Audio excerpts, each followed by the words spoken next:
Back to throw. He just kind of slings one out there. It's picked off. He'll draw up the middle. He's got room. 5. Touchdown, Collins.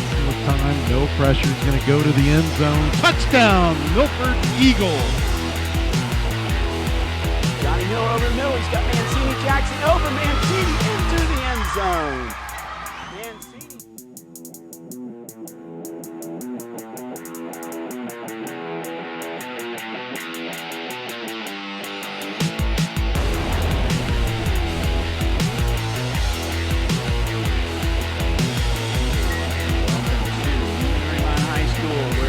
Homecoming night here for the Warriors as they take on CHL rival the Finneytown Wildcats. Hello, I am Bill Bretz, and it is an interesting night tonight here. Now, for you young people, our word of the day is rain. Now, some of you might not know what that word means, but we haven't had that much since August, but we have a possibility of rain tonight. It has rained a little bit today.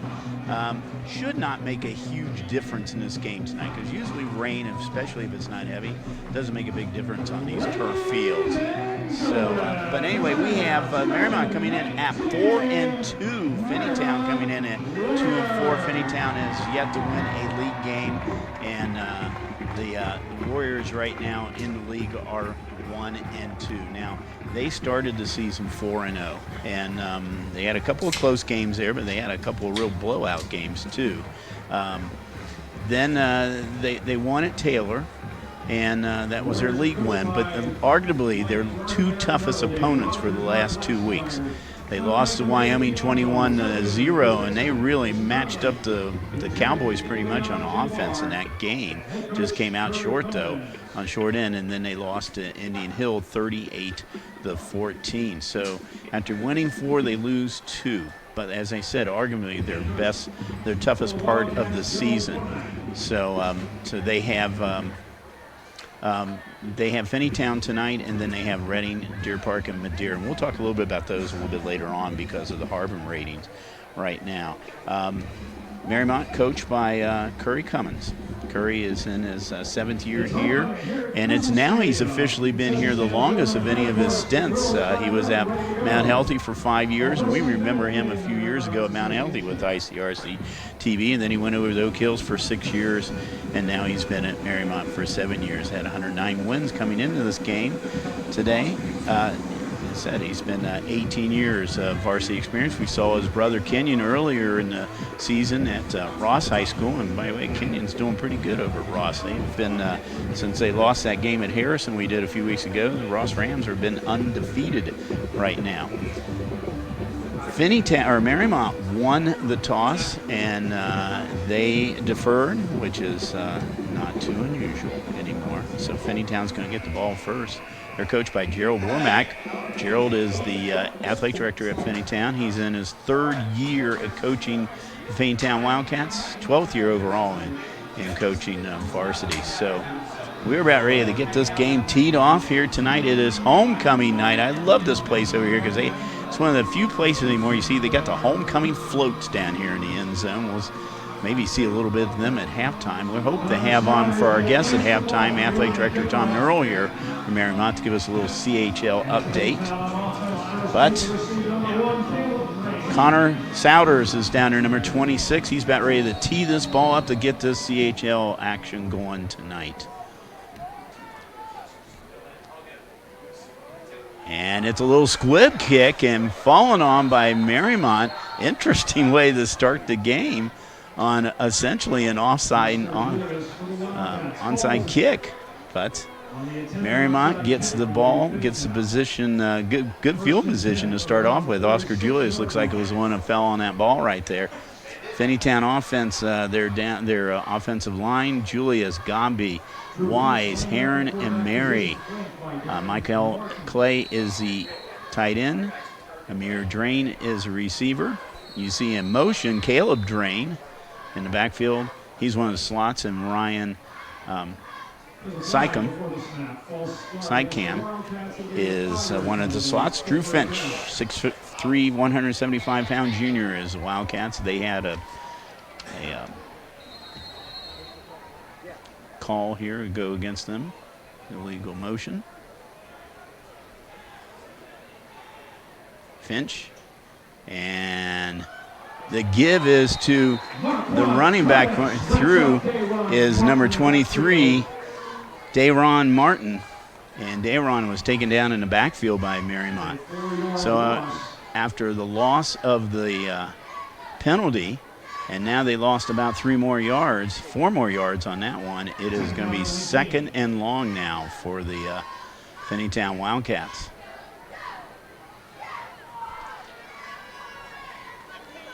Now Finch under center. And is give to Martin. Martin this time gets maybe about a yard. So it's going to be 3rd and long. They're going to give him a couple yards. It's going to be a little good to him on that. Curtis and Luke Vitella team up for the tackle.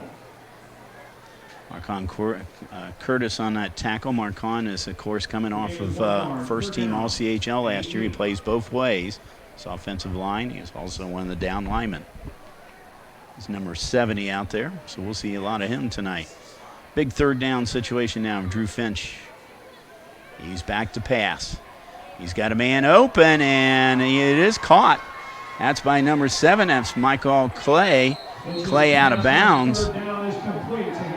And Clay, it was tackled out of bounds, and then a flag came in late, and I think it's going to be called on Finneytown. Clay, 6'5", 230-pound receiver. The pass was good. It's not going to be good enough for a 1st down.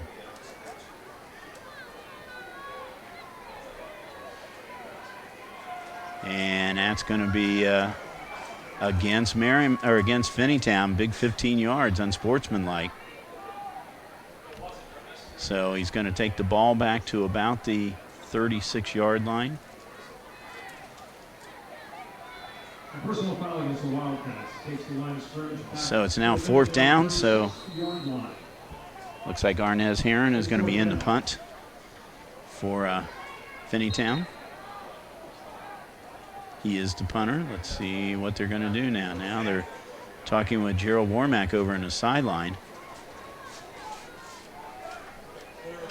And they are bringing a punt team in. Our official crew here tonight: Rick Henry, Greg Ballou, Larry Lasta, Michael Milesky, Rick Wilhelm. Ironically enough, the same crew we had with our ICRC game last week at Reading. So these guys getting their television time here. So Arnez Heron, he's back to punt. Line of scrimmage at the 36. Normile and Green back. Bad snap. Now, Arnez, after the bad snap, could not recover to get a kick, and Mariemont's going to get great field position at the Finneytown 25-yard line. See this again. Bad snap. And he was plowed under by Curtis. For one person was in there. It's also being rushed by Max McGowan. So the Warriors get the ball for the first time, and they are in good field position, led by Andrew Glassmeyer, the 5'8", 64-pound junior. Let's see if he goes for the end zone on the first play.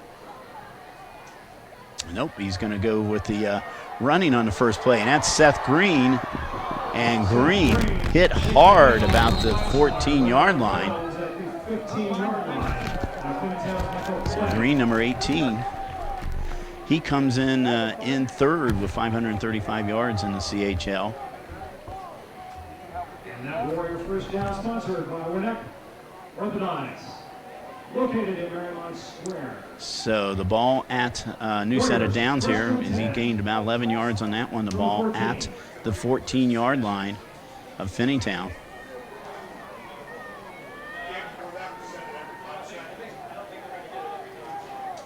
Right now, that's Green. Green called his own. That's a Wildcat formation there. Look back there, and I did not see Andrew Glassmeyer, but Wildcat here is Green gets the ball and moves it down to about,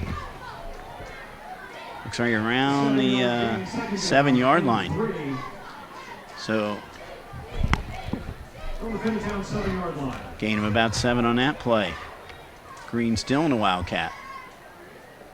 And the give is to, I'm sorry, that's not Green. The number's a little hard to see up here, and 16 and 18 are hard to see. But that is going Andrew Glassmeyer. Sorry about that. Seth Green did carry on that one, though. Glassmeyer carried on the last play. So the ball is at the 2-yard line. It is first and goal for the Warriors. Trying to strike early here in this game. Glassmeyer gives his to Green, and Green in the end zone from 2 yards out. Seth Green gets the first points here on a 2-yard run. And for Green, that is his 7th touchdown of the year. Nothing fancy about this. Just over the right side, and was untouched going into the end zone here. As Connor Souders now is going to try to put on point number 7.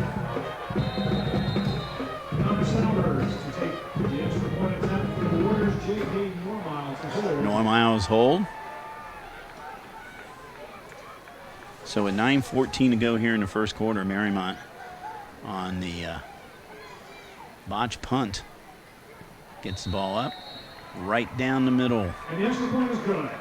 For Souders, he's 19 for 19 this season.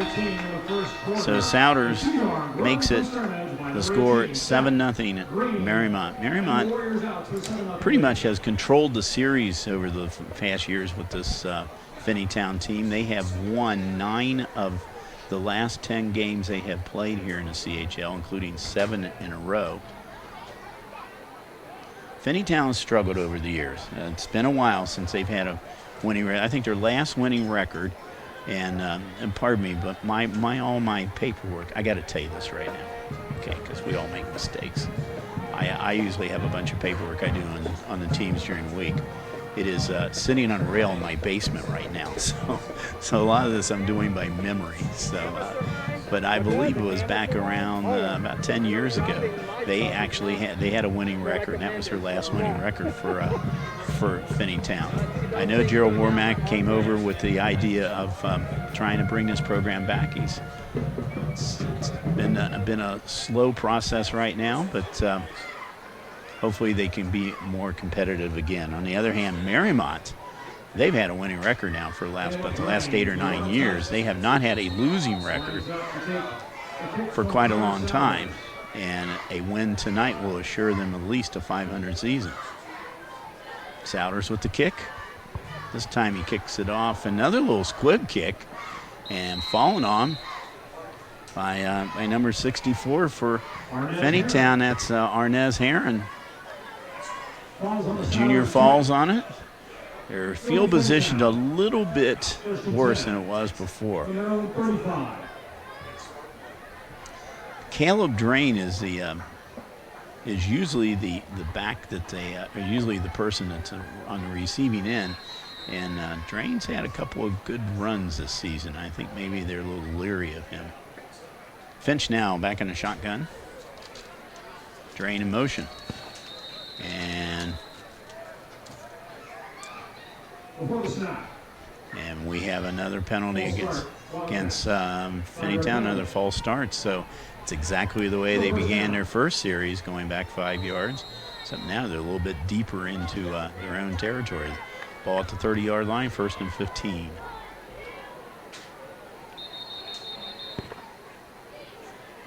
And we have an official's timeout.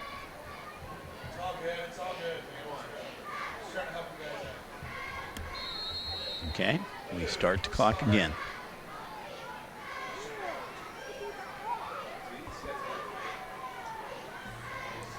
And this time is to Caleb Drain. Drain picks up about 4 or 5 yards on that one, so he gets back a couple yards short of the line of scrimmage. We're going to officially call it 3 where his knee went down.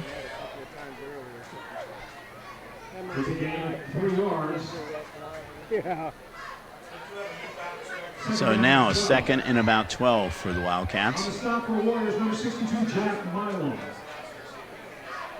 We'll get down at Mariemont defense here in just a second, right after this next play. Finch, back to pass. now being pressured and taken down.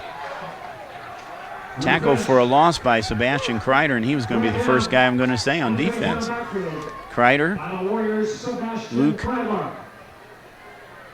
Viatella, Marcon Curtis. They're the down linemen.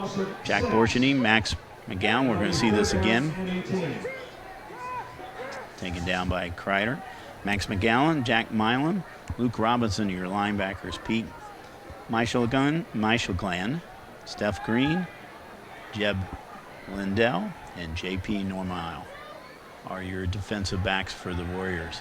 And once again, the pressure is on Finch. Finch breaks the pressure this time. He gets some nice running room, and he's still on his feet, taken out of bounds. Max McGowan took him out of bounds right around the 43-yard line. They're going to be short of a first down. There's a penalty flag on the play here, so we'll see what it is. Thanks to Dean Lowry and the great ICRC crew that's out here tonight. I will tell you, Dean, I'm getting a little bit of an echo. Echo. Blocking a back on Finneytown. Thank you very much. This guy out there in the trucks are amazing, just like that. Blocking a back, so that's from the point of contact. Brings the ball back to about the 30-yard line, so it's going to set up a 3rd and 15 now for the Finneytown Wildcats. They're kind of shooting themselves in the foot with these penalties. Finch airs it out. He's got a man in double coverage down there. He catches the ball. The catch was made by Amir Drain. Did they say he was in bounds, though? They're discussing that. He was in double coverage. That was a great catch by Amir Drain. And he apparently had 1 foot down, but I think in high school, don't you have to have 2 down? Well, they're going to call it. So, it's 1 foot down he was in. Finch, man open. He had 2 men in the same area. Finch once again looking for Amir Drain. Amir Drain was there along with Ryan Sycam was there also. This time it was defended by the Warriors. So on the 37-yard line of the Warriors now. First time in Warrior territory tonight for the Wildcats.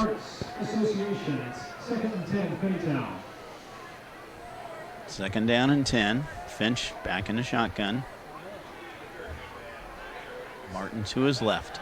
Finch looking. He's got a player wide open and brought down quickly. That was Ryan Sycam coming out of the slot position. Quick throw. Picked up about 6 yards on that one. It's going to be 3rd and 4. Now, I would think right now this is 4-down territory for the Wildcats. Defending for the Warriors, Pete Meistergren and Jack Borgany. It's 3rd down and 6. Finch with Martin next to him. We have another false start, possibly on the Warriors, or on the Wildcats. See what the signal is.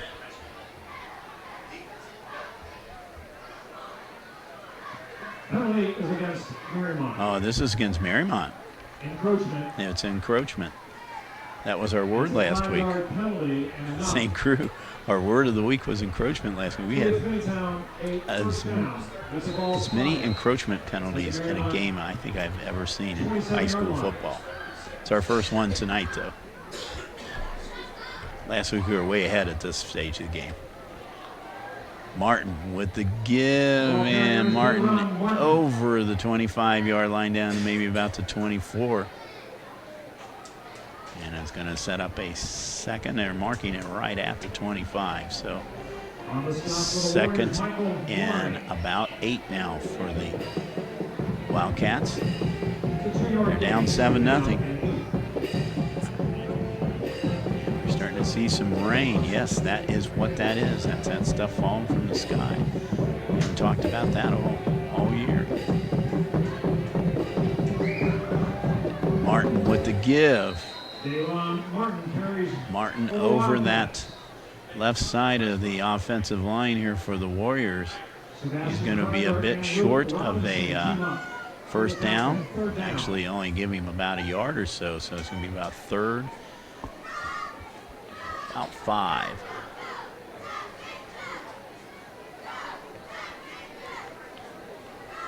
They're at the 22-yard line. They have to get down to about the 18. There's a pass, quick pass to Caleb Drain. And Drain, he might be close to that first down. Nice catch by Caleb Drain. Stopped at the 17-yard line by the Warriors' Jack Milo. And quick throw. And immediately taken down. Number 62, Jack Milam. It is going to be 4th and 1, so he was just a little bit short. So Finneytown, I'm sure, is going to go for it. Joe Warmack calling in the signals from the sideline.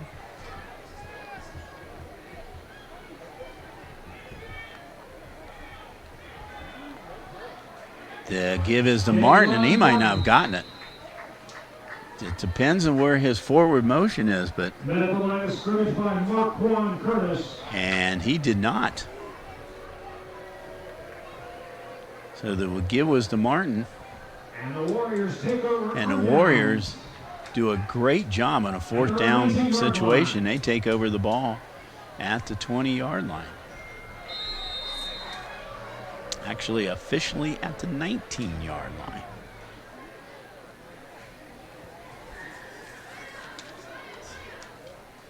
Daniel Glassmeyer, he has Seth Green, Luke Robinson. They share the duties back there in the backfield.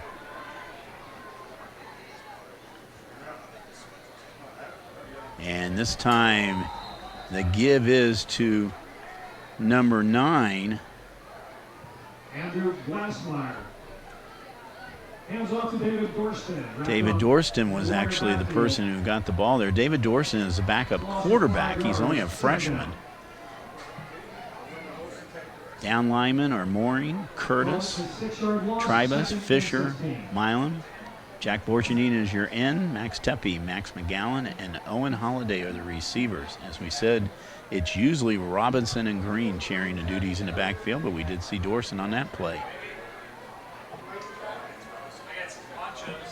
And the give is to, looks like Dorston again. David Dorston now.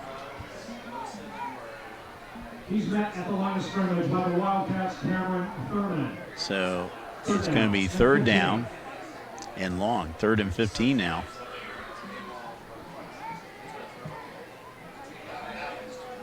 Dorston coming off the field here. Let's see if they got an extra couple of receivers in there. They do. Dorston now is lined up in a receiver position. Glassmeyer back to pass. He airs it out. He's got a man open. It is good. Max McGowan. Max McGowan. Nice pass. See Glassmeyer, left-handed thrower. Don't see that oftentimes in high school. Beautiful pass right to McGowan. And McGowan, just beyond the sticks, gets the first down. About a 17-yard gain on that play. Moves the ball out to the 31-yard line now for Marymont. 3 minutes ago here in this first quarter. And this is Green. Green trying to find running room. He hesitates a little bit and actually picks up about a yard or two. But it's going to be about 4-yard gain, so it's going to set up a 2nd and 6.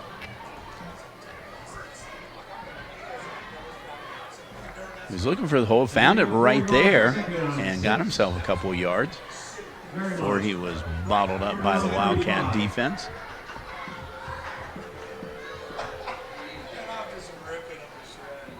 Clock is running here on this homecoming night here at Marymont High School.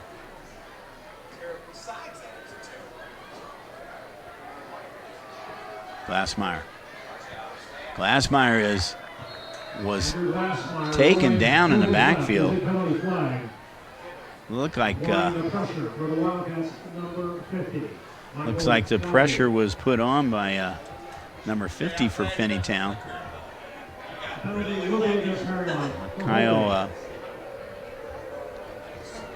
Gabi. Penalty is going to go against Marymont, though. It'll be second down and 16 from the Mariemont. Second and 16 now for Marymont. Both teams kind of hurting themselves a little bit on penalties. Marymont's score came on a short field on a botched punt. And we got maybe that word encroachment. Your false start or encroachment. Let's see what it's going to be. It's going to be encroachment. And penalties against the Wildcats. All sides. So ball just short of the 30-yard line. Almost back to the line of scrimmage now. It's going to set up a 2nd and 11 now.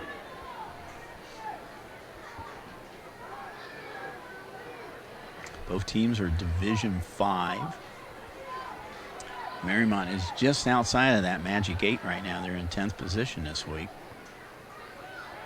Glassmeyer, quick throw. Oh, what a catch. What a one-handed catch by Jack Borshading, and he is in the end zone. That might be the best play we've had all season on ICRC-TV. Do we have penalty flags? Do we have any flag on the field? I'm looking on the field. I do not see any flag on the field. 70 yards. And we got to see it. Watch Borshading's catch. Oh, we didn't see it on that one. We're going to try to see it on the other one, but wow. That was one heck of a catch. 3rd touchdown pass of the year for Borshading. For Seth Green, or for Glassmeyer, that is his 9th TD pass. Hopefully we're going to see this again right now. Souders.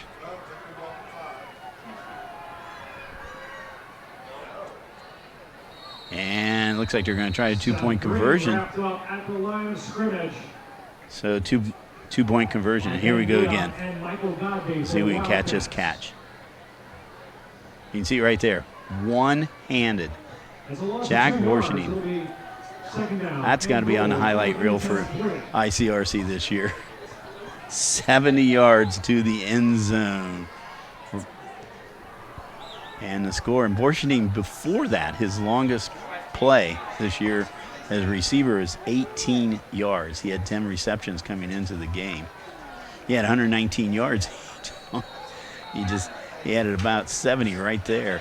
And we have a timeout. And actually, it's the we have a timeout here. So it looks like Mariemont called a timeout. All right, so let's go back to it. That was not a score. I've been so tied up in that thing. We did go down to 4. All right, we're going to see it again. And you got to give it to him. What a play. Let's see what happens right here. They did catch up to him. That was Caleb Drain caught up to him. Just got just a little bit of him, and okay, it looked like he was in the end zone from this angle. That's why I thought he had the touchdown. But nevertheless, 2nd and 3. And Steph Green, though, I'll just have to change that a little bit. Steph Green just got his 2nd TD of the game. This one 3 yards out. And they should have given it to Jack. So, but that's okay. Jack did his duty to get him down there with that 70. Actually, going to go 67-yard reception for Borshading. But Seth Green takes the last 3 in for his 8th TD of the year and his 2nd one tonight. 59.9 seconds to go here in the 2nd quarter. 1st quarter, I'm sorry. Souders. That was a high snap. Normal did a great job of getting that ball down. And the extra point is good. Keeps Souders perfect on the season at 20-20. So Jack Borshany with the 67-yard reception, which we thought he had a touchdown, and I still think he had a touchdown. Watch this high snap, and boy, great job by Normajo to get that ball down and get the Souders. I don't know if we have, Dean, if we have another angle of that, or is that our only angles we have of that play? Yeah, or we're talking about the Borshany reception, because it looked like he was in the end zone, but apparently his knee went down at the 3, even though he stretched his arm out. So a very good call by the officials here. Now we'll see this again. Now Caleb Drain, give him credit, because he ran him down, basically. All right, this is where Caleb gets a hold of him, right there. He's losing control. I don't know. What do you think, guys?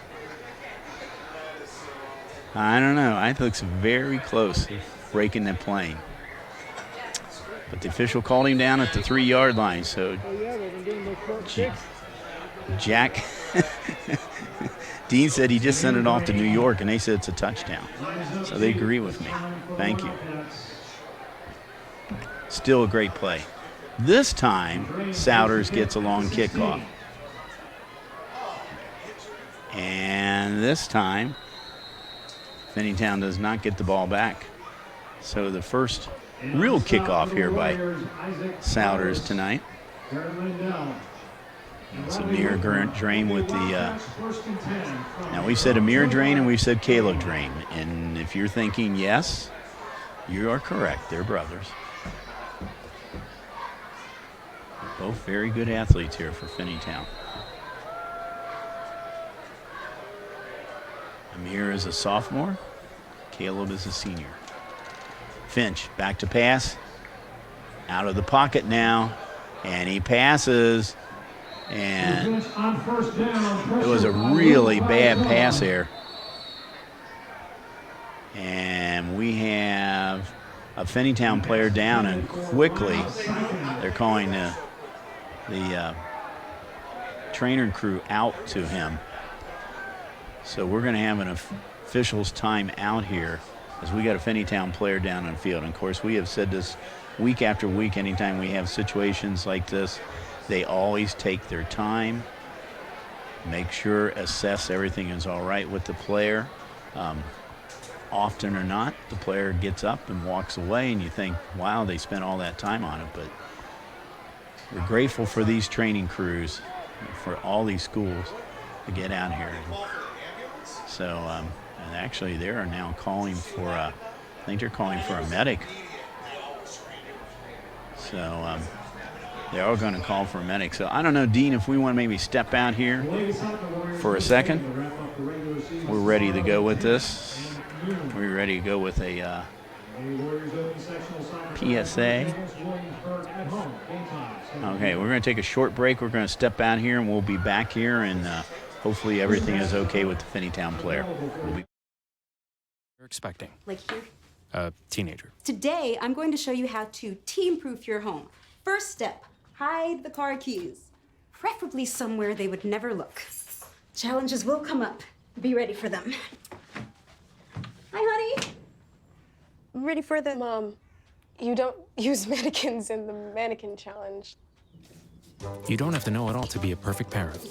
Thousands of teens in foster care will love you just the same. What do you think you're doing, Kevin? Was just gonna drive home. There are several warning signs present that you shouldn't be driving. Like hearing voices? Like your text-to-emoji ratio? Oh man, the selfies. Selfie nailed it. We all have warning signs that let us know that we're probably not okay to drive. Mine is pretending to be your subconscious. Craig, come on man, let's split a ride home.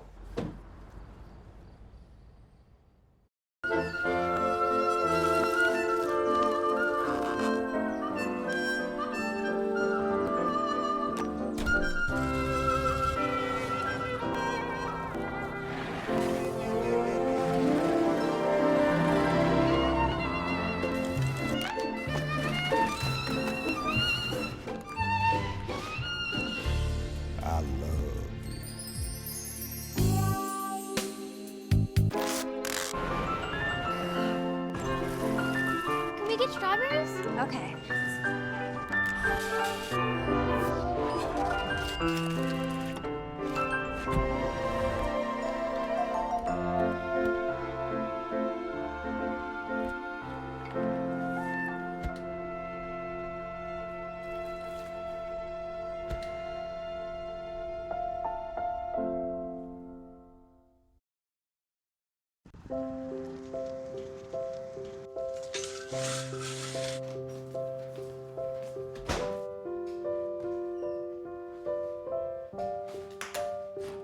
I like to eat apples and bananas. I want to eat apples and bananas. I need to eat apples and bananas. Why can't I eat apples and bananas?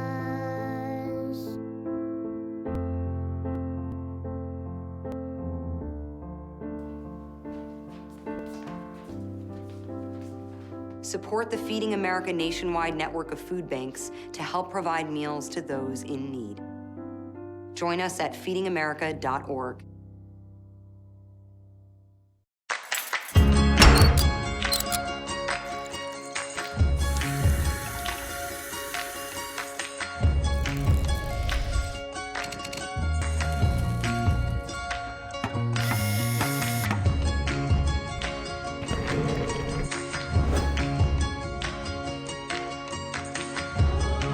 We save homes and restore pride. We are people working cooperatively.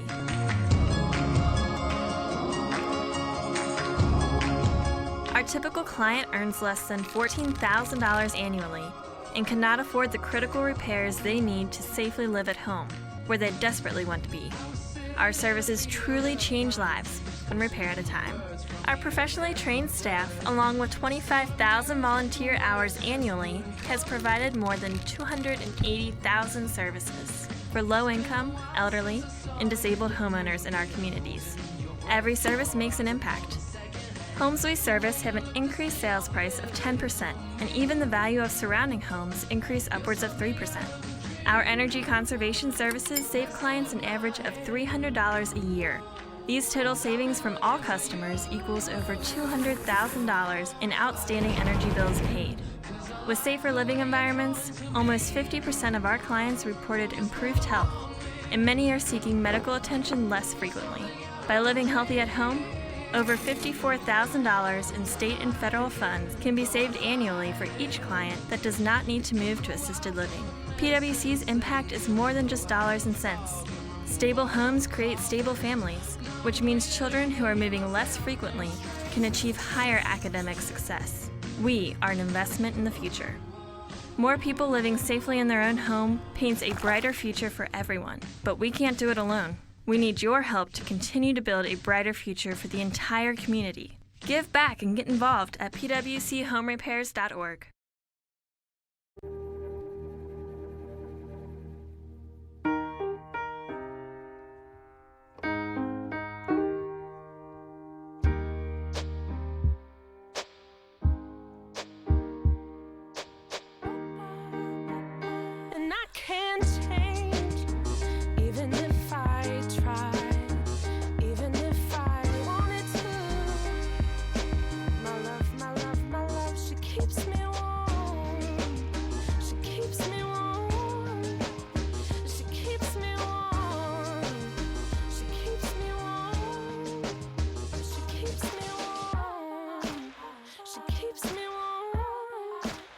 We are neighbors and best friends.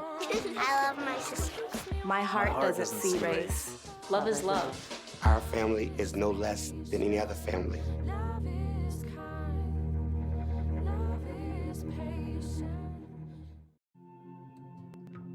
When I was growing up, my mom was extremely tidy. We were trained to put things back where we got them from.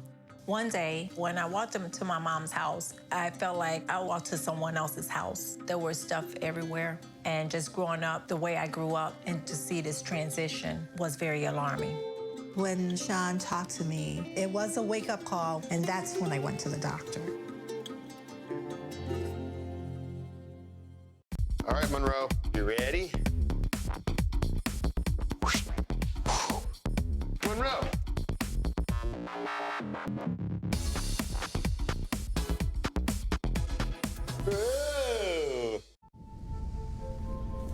After 15 years of smoking, Eva Marie quit. There's a new lung cancer screening that could save her life. You stopped smoking. Now start screening. Learn more at savedbytheskin.org. Sometimes the things we do or say can make others feel hurt, excluded, or isolated. Everything you say and do creates an impact. How am I supposed to save the whole world? You can't think about saving the world.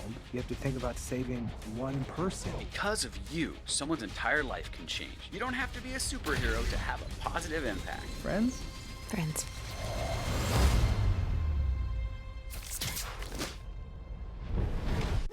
Yeah! Sam, Elmo! Oh, hey, Julia. Are you ready to play band with us? I'm gonna play my clarinet. And Elmo's gonna play his drum. Drum loud. Oh, well, you know what to do, Julia. Julia knows. With Julia's autism, loud sounds can be too much. But she still loves to make music. Play band. Early screening for autism can make a lifetime of difference. Find out more at screenforautism.org. Our hearts are made stronger by how we treat others. Put her there. The light you share can impact those around you, but so can the darkness. Later, twerps! Did Pete saying mean things bother ya? So when you reach out to another person, take a moment to consider how they will feel and let your heart be the key to making a difference. Because of you, someone's entire day, year, or even life can change. In every heart, there's hope. I was physically at school, but my mind wasn't at school. I had problems at home. That's when I met Narnese. She started helping me a little bit, like, Nia, I don't know what you're doing, but your future is more important. She's my strength. It takes a village to help somebody get their diploma. It changes your whole life. Find free adult education classes near you at finishyourdiploma.org. And welcome back here to Mariemont High School. And you can see the Mariemont players gathered around. We have confirmed it is quarterback Drew Finch. That was the injury. He is going to be taken to the hospital. And seeing right now, well, actually we see Drew sitting up right now. That is a good sign right there. There he is. And he gives a wave to the crowd. So that's very good. And you know, like I said before, I said at the beginning, a lot of times injuries are not as bad as they might seem. It's just they're so cautious of what they do anymore.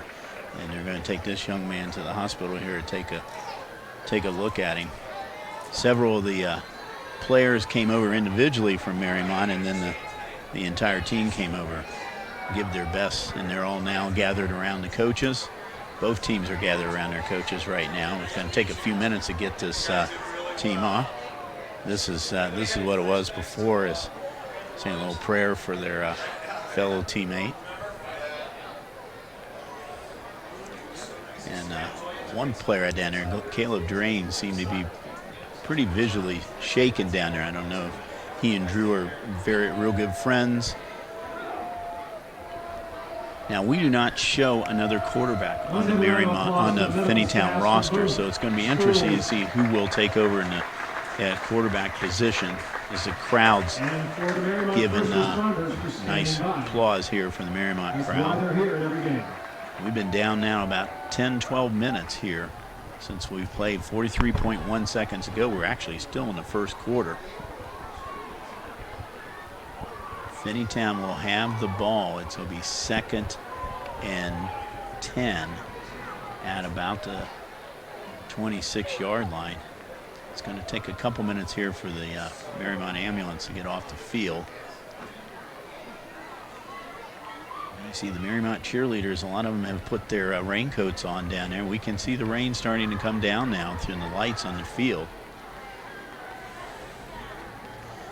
Well, I can tell you this, you couldn't do this in the grass fields, what they're doing here with the ambulance out there. On these turf fields, obviously, you can do that. which is probably a very good thing. Well, we wish Drew Finch the best. We hope everything is okay. Hope he checks out at the hospital and back in action soon. As you said, as you saw earlier, he gave a wave to the crowd, and that's a good sign right there.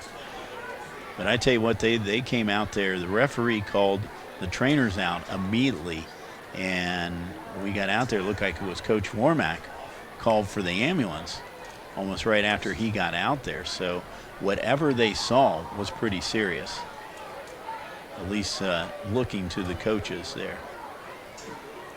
And now they're out there working on the field where he is. I don't know if they had. I tell you what, they put some water down out there. I don't know if that's a possibility that there was some bleeding going on. They may get that down. So the ambulance still has not left the field yet, and we cannot get back to action until the Marymont ambulance. It looks like they're about ready to pull out right now. We have other ICRC action this week. Josh and a crew are up at Talawanda High School up in Oxford, Mount Healthy in Talawanda tonight. He was telling me the other night that was his first time up at Talawanda. It's a nice place up there, Talawanda High School. Just on the outskirts of Oxford, about a mile or so from the campus up there at Miami University. And I will tell you this right now, I'll probably tell you a couple of times here, we will be back here next week in this field. The Reading Blue Devils are going to be taking on the Marymont Warriors. Reading tonight is taking on Indian Hill. Wyoming is taking on Deer Park. And Taylor and Madeira are meeting up here in the CHL tonight as we're approaching the halfway point of the season, more than the halfway point of the season right now. We're in. All right, here's the replay of the players coming out there. You can see one or two of them came over. There's Oscar Julius is there, and you see Caleb Drain, and then the floodgates open up. They all came out to greet their fellow teammate. Nice gesture on the part of the team. Second down and 10. You know, you're hurting out there and everything, but, you know, it makes you feel pretty good to have your teammates come over. So we are finally back to action here. 43 seconds ago. And it is Caleb Drain as quarterback right now. Caleb puts the arm out to try to get himself another couple yards. He does manage to get a couple yards on that play there. He's out of bounds, so the clock has stopped at 34.4 seconds ago, and we are still only in the first quarter here at this game tonight, homecoming night here at Marymont. We have a penalty flag, and it's face mask, and it's going to go against Marymont. So it's only 5 yards, so it's unintentional face mask. It's from the point of the foul, so it sets up now a second and short now. 34-yard line, second down and 2. As we said, Caleb Dream in at quarterback. Caleb, 6'1", 185-pound senior.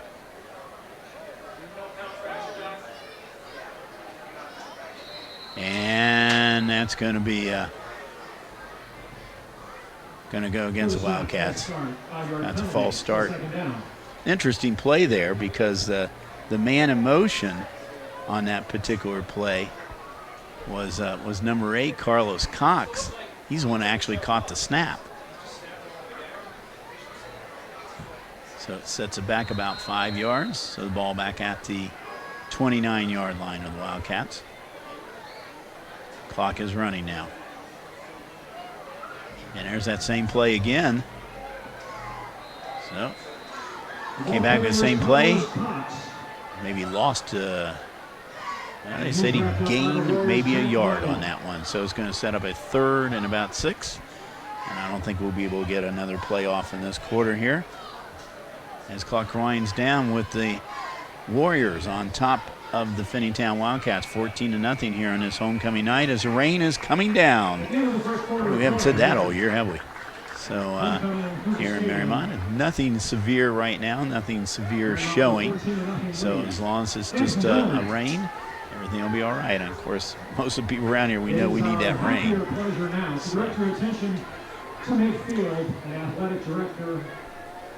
And we're going to have a little presentation down here in the field right now. So let's watch this real quick. Pleased to introduce to you Marion Valentine, class of 2019.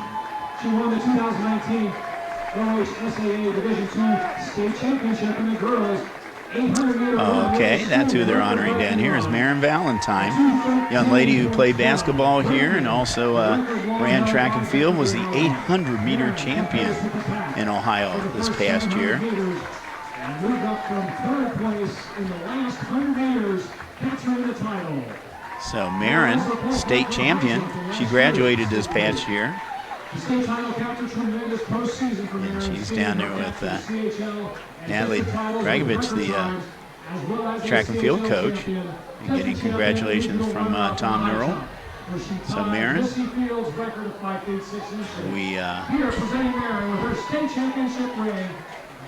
got her state championship ring. Of course, the congratulations, Marion Valentine. Marion Valentine, congratulations to her. Of course, Indian Hill from the CHL was state champions in Division II last year in track and field.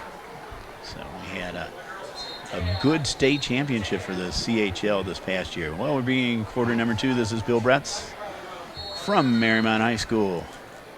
Caleb Drain in the shotgun for Finneytown. Third down situation. Drain looking, now getting pushed and rushed and taken down. Drain looking to pass on third down. He is taken down by Sebastian Kreider.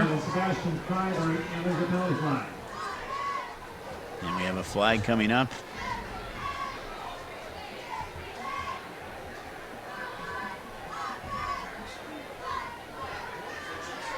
It might be going against,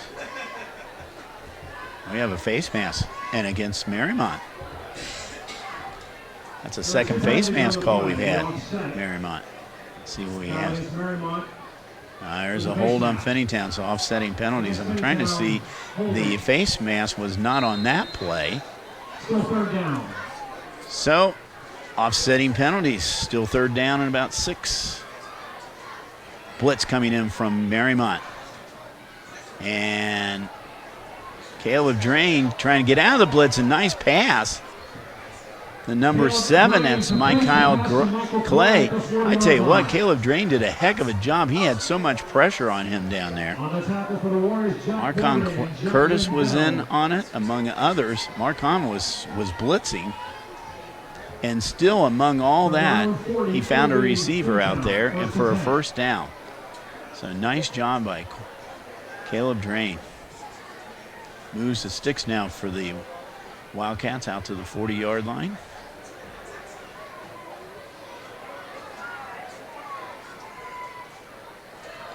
And the give is to number 28. That's Ryan Sykam. Sykam is taken down in the backfield for a loss of about 3.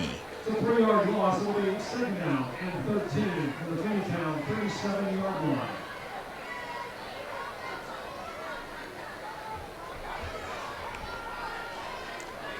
.40 to go and counting here in the second quarter. Warriors' 2 scores came from Seth Green on 2 yards and 3 yards. Although everybody up here in the press box, we think Jack Borcherding should be getting credit for that on a spectacular catch. Back to action here. A little slip by Sykam, it looks like. And he might lose another yard or 2. Looks like he does lose another yard. So ball at the 37-yard line of the Wildcats. 3rd and long. See if Drain will be back passing again on this.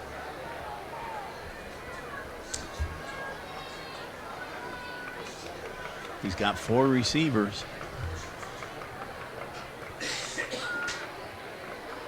Twins on each side. Drain back to pass. Now out of the pocket. And now is being really pressured. Loses the ball. And the ball is out of bounds. Lost the ball. It's out of bounds. It's going to stay with Finneytown. But that ball, where the ball went out of bounds, is back right about the line of scrimmage. And there's a penalty flag on the play. And the penalty flag is thrown in the backfield. It usually means a hold. It's a hold, and Mariemont's going to decline the penalty and take that 4th down here.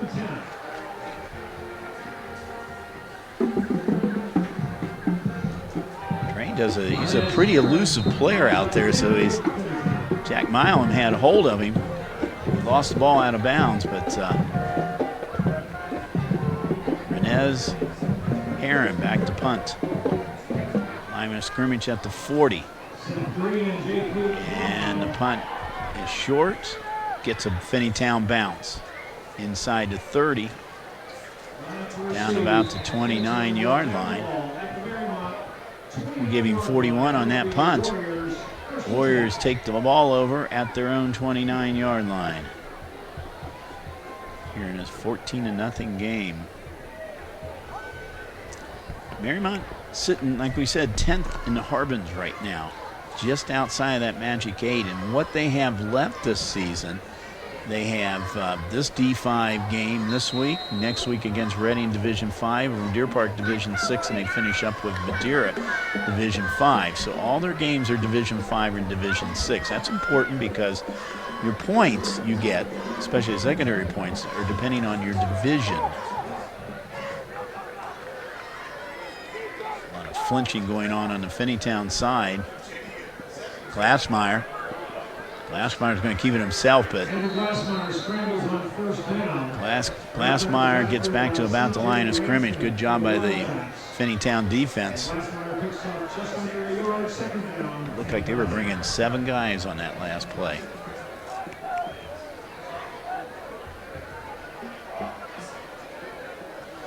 So Glassmeyer back in the huddle. Jack Borchending coming back in.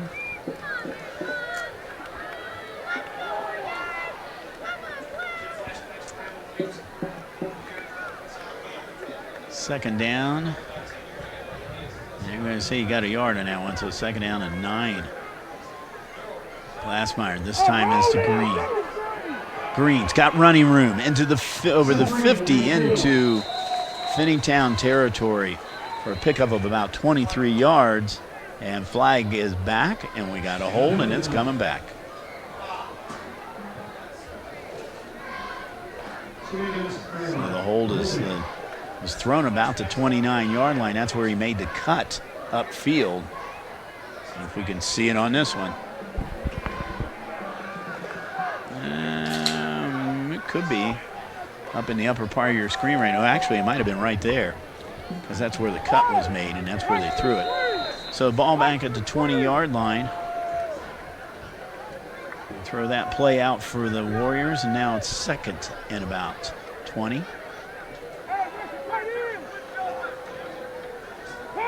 Quick throw. Glassmeyer's pass was intended for number 11, Max McGowan.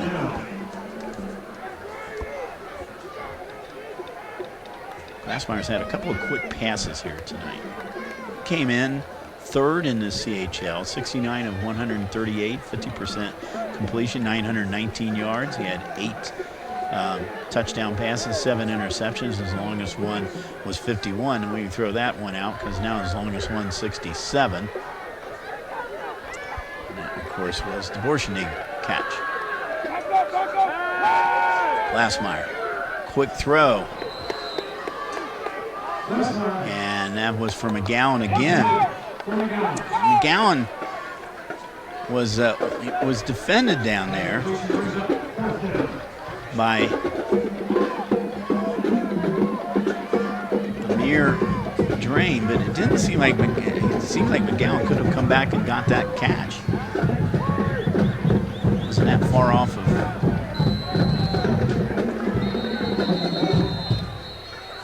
timeouts everywhere.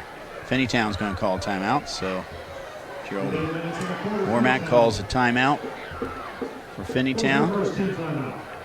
Pete Meiseglan is getting ready to punt. Meiseglan has 29.4 average. His longest punt's been 51 yards. Line of scrimmage is going to be the 20.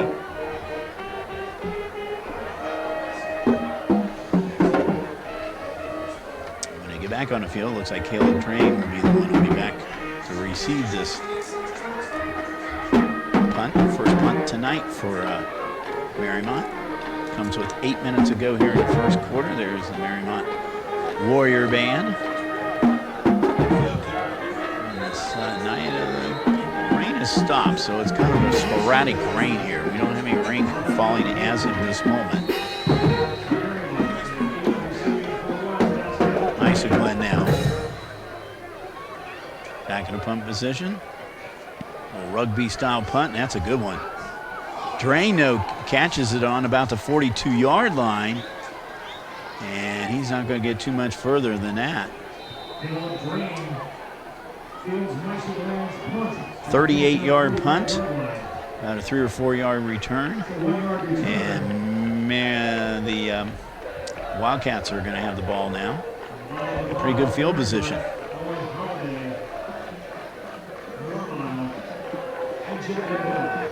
And they're spotting the ball at the 46-yard line.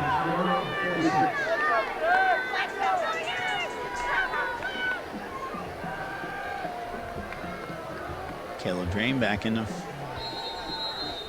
shotgun. Twin receivers on either side. On first down, he's looking. Curtis giving pressure on him. And now more pressure and almost intercepted. In and out of the hands. Caleb Drain's pass deflected by Jack Milan. Jack Milan almost had that ball. You see where Marshawn Curtis putting the pressure, and then the rest of the Warriors came in there. He had it in and out of his hands. Second down now and 10.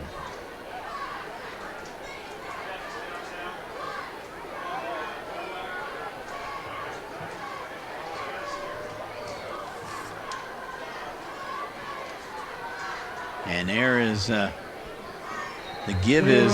Martin runs into the Warriors, J.P. Normand. That was Martin. So, Dayron Martin loses about a couple on that play, so it's going to set up a 3rd and long.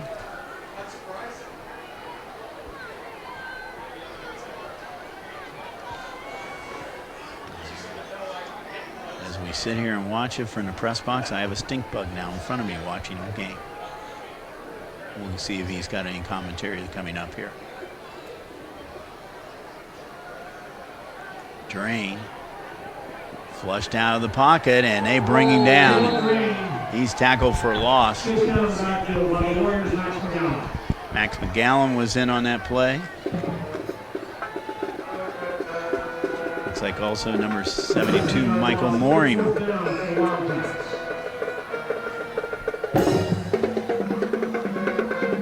McGowan, nice tackle for a loss. Marymont also in on that tackle. Now it sets up a 4th and long, and Renez Heron in the punt. Line of scrimmage at the 33. Normal and Green are back for the Warriors. It's another bad snap, and he kicked that off the side of his foot. Ball is in bounds, and it's still rolling. Right at about the 50-yard line. Going to call it 17 yards for the punt. Had a really odd little rollover on the side here because it didn't roll out of bounds. It just kept in bounds and rolled ahead about another 5 yards. So Marymont with good field position here with 5:49 to go in a quarter. Mariemont won the toss, deferred, so they're going to be getting the ball coming out in third quarter. And we hope, I know he's been busy tonight, we hope to have Athletic Director Tom Nurl here at halftime to talk a little bit about the CHL. What's going on here with the league. We have a lot of exciting, this has been an exciting week all the way around for the CHL. Glassmeyer. Crossing pattern there by McGowan. McGowan could not catch up to it. He led him right, he just couldn't catch up to him, and if McGowan would have gotten that, he'd been off to the races.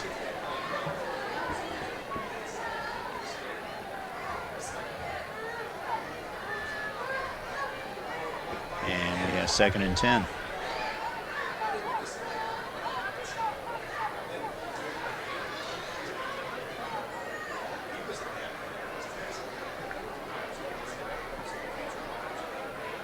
Glassmeyer in the shotgun.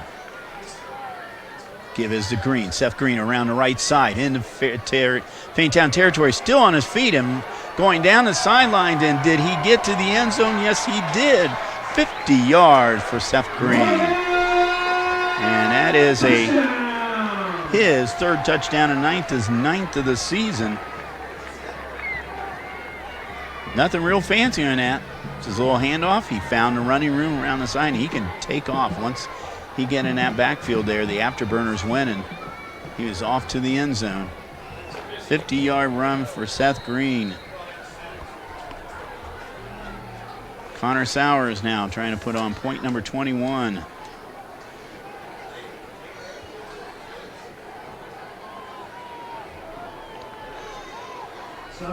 J.P. Normile. Hold. Long snapper is Owen Holiday. Kick is up and right through the uprights. Point number 21 is good. Nice outer, and we'll see this touchdown run again. Seth Green over there. Sideline. Take a little bit of a rest right now. Seth does play defense too, but he might not play on the first couple of series here. He's into the end zone for a 50-yard run for Seth Green. He's had a 2-yard, a 3-yard, and now a 50-yard run.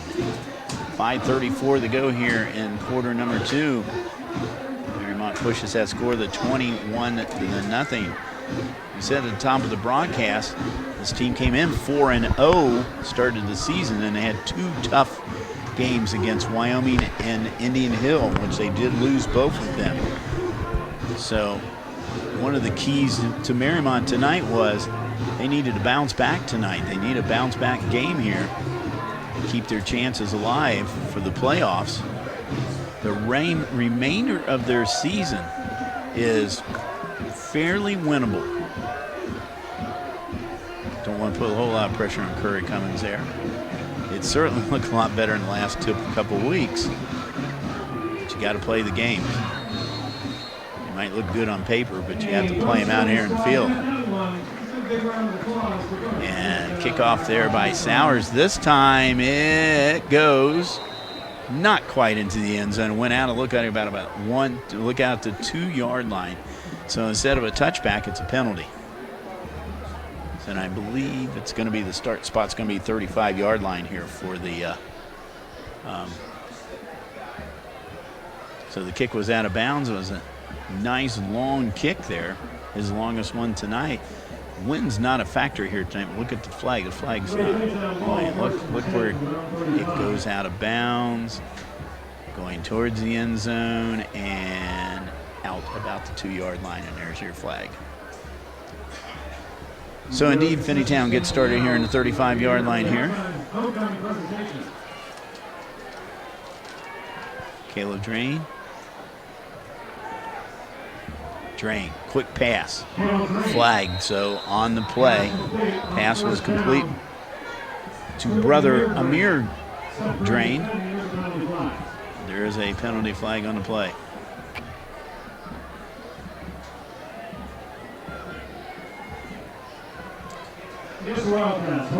And it's a holding call on on Finneytown. That's 10 yards from the spot of the foul, which was right about the line of scrimmage. So the ball is back at the 20-yard lines now. So no loss of down, so 1st and 20 now for Wildcats. Drain, back to pass now. He's going to run, and he's going to be bottled up. And there is big Marquand Curtis right into that play. Marquand has been on a lot of plays here tonight. So Sebastian Kreider. So there's big down lineman for Mariemont up front. Putting the pressure on the quarterback here tonight.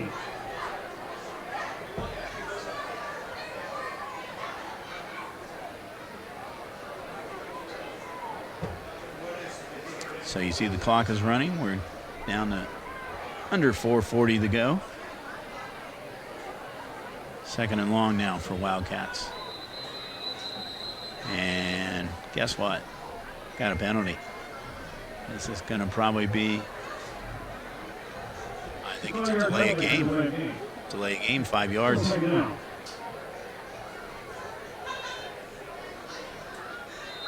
Well, at least it wasn't a motion penalty. It's just to delay a game. New type of penalty.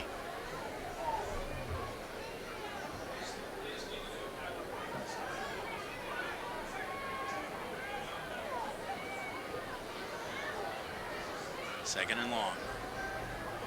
Drain. Nice pass. And in and out of the hands of Seth Green. I tell you what, Caleb Drain, that was a pretty darn good pass he threw. Unfortunately, the closest player to it was Seth Green. Let's see back this. See, we'll see this again, and he drilled this at least 30 yards or more in the air.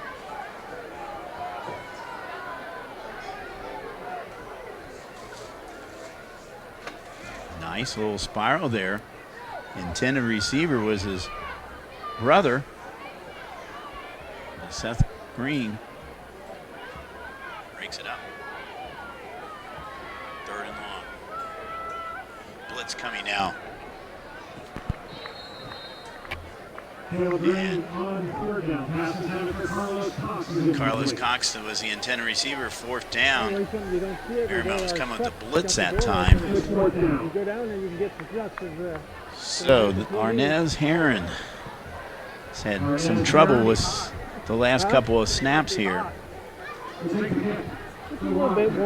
Is standing back at about the 8-yard line. Line of scrimmage is out to 21. Mile Green. And so another low snap. This time he gets the kickoff, and it's going to be a bit short kick, but then it gets a Finneytown bounce again. And down at about the 43-yard line, 19-yard punt. Yes.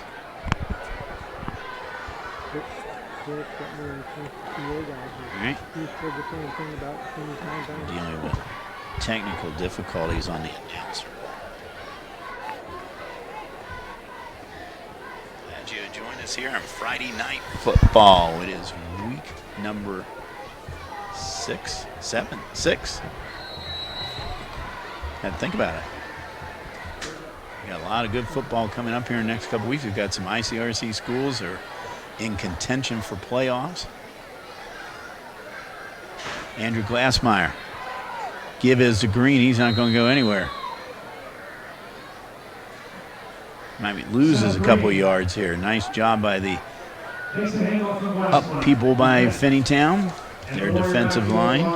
Arnez Heron, Cameron Thurman, Christian Merriam, Michael Clay are up front for the Wildcats. Loses 2 on that one. 2nd and 12 now. Ball at the 46. Trips to his right here, and he's looking that direction. He's got a man open, but he slips and falls. That was Owen Holiday.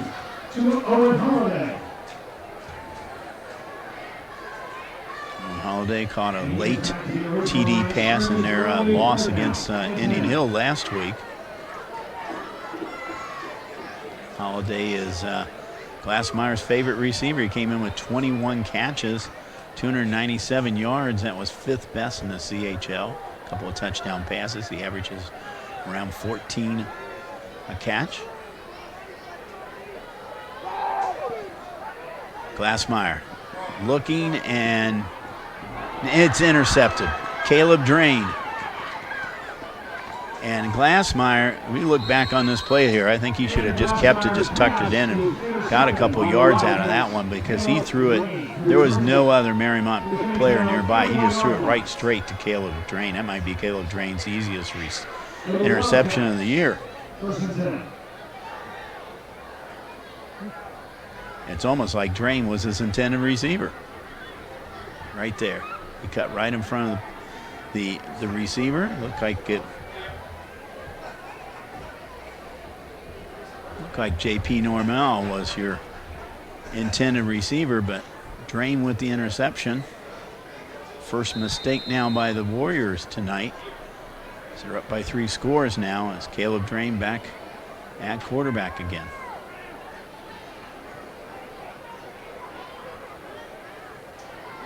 Drain.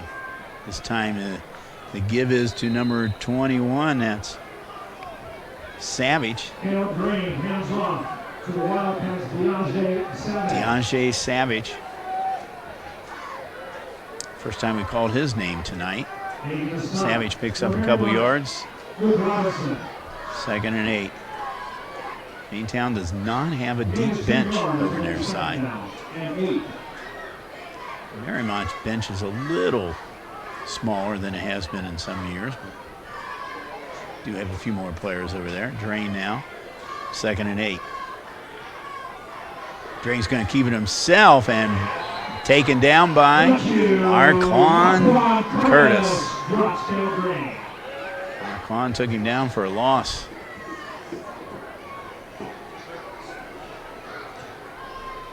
I'm not sure if there was a miscommunication on it, because he had the ball in the hands of his running back, Martin, and then he took it out, took it himself. For Curtis, that's about his 3rd or 4th tackle for a loss tonight. Having quite a game on defense. First team all-league from last year. 3rd down now and about 13 for the Wildcats. Drain goes in, passes the other way. And his intended receiver was Dayron Martin, but Martin overthrew him. 4th down. And Arnez Heron on the field. Last 3 times it's been kind of an adventure for Mr. Heron out there as punter. Normile and Green.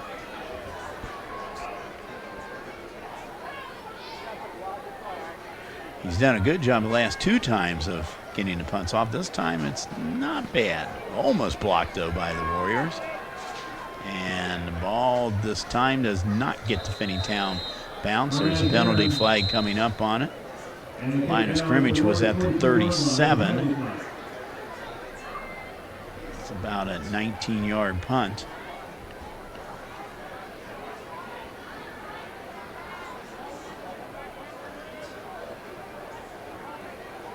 And penalty is against Mariemont.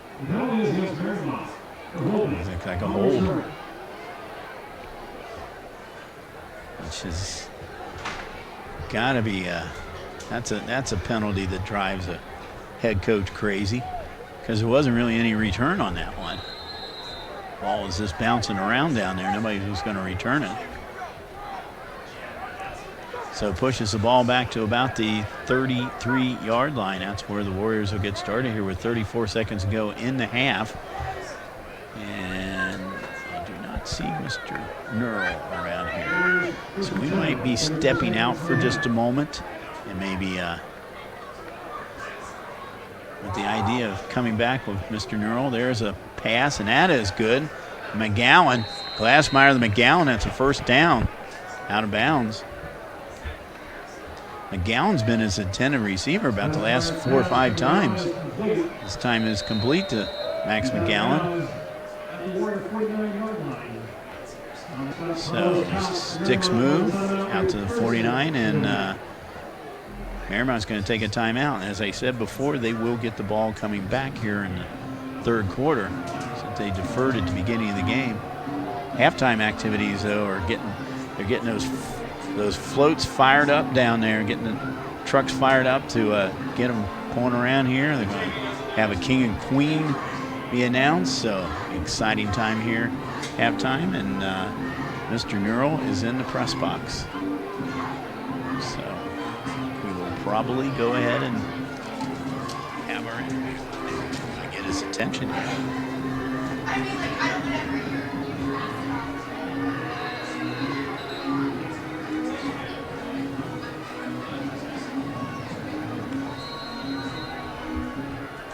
29.9 seconds ago. Mariemont with the ball. Glassmeyer back to pass. Looking. Lobs it up, and Drain catches it, but he's out of bounds. So it's not going to. So the last couple of series, Caleb Drain's been one of his best receivers down there. Unfortunately, he doesn't have the same color uniform on. Drain, nice catch by Drain.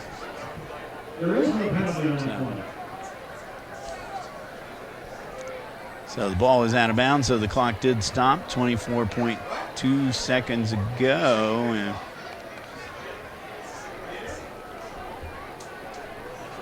what's going on down here? Oh, okay, they're going to rule on the field. It was intercepted. So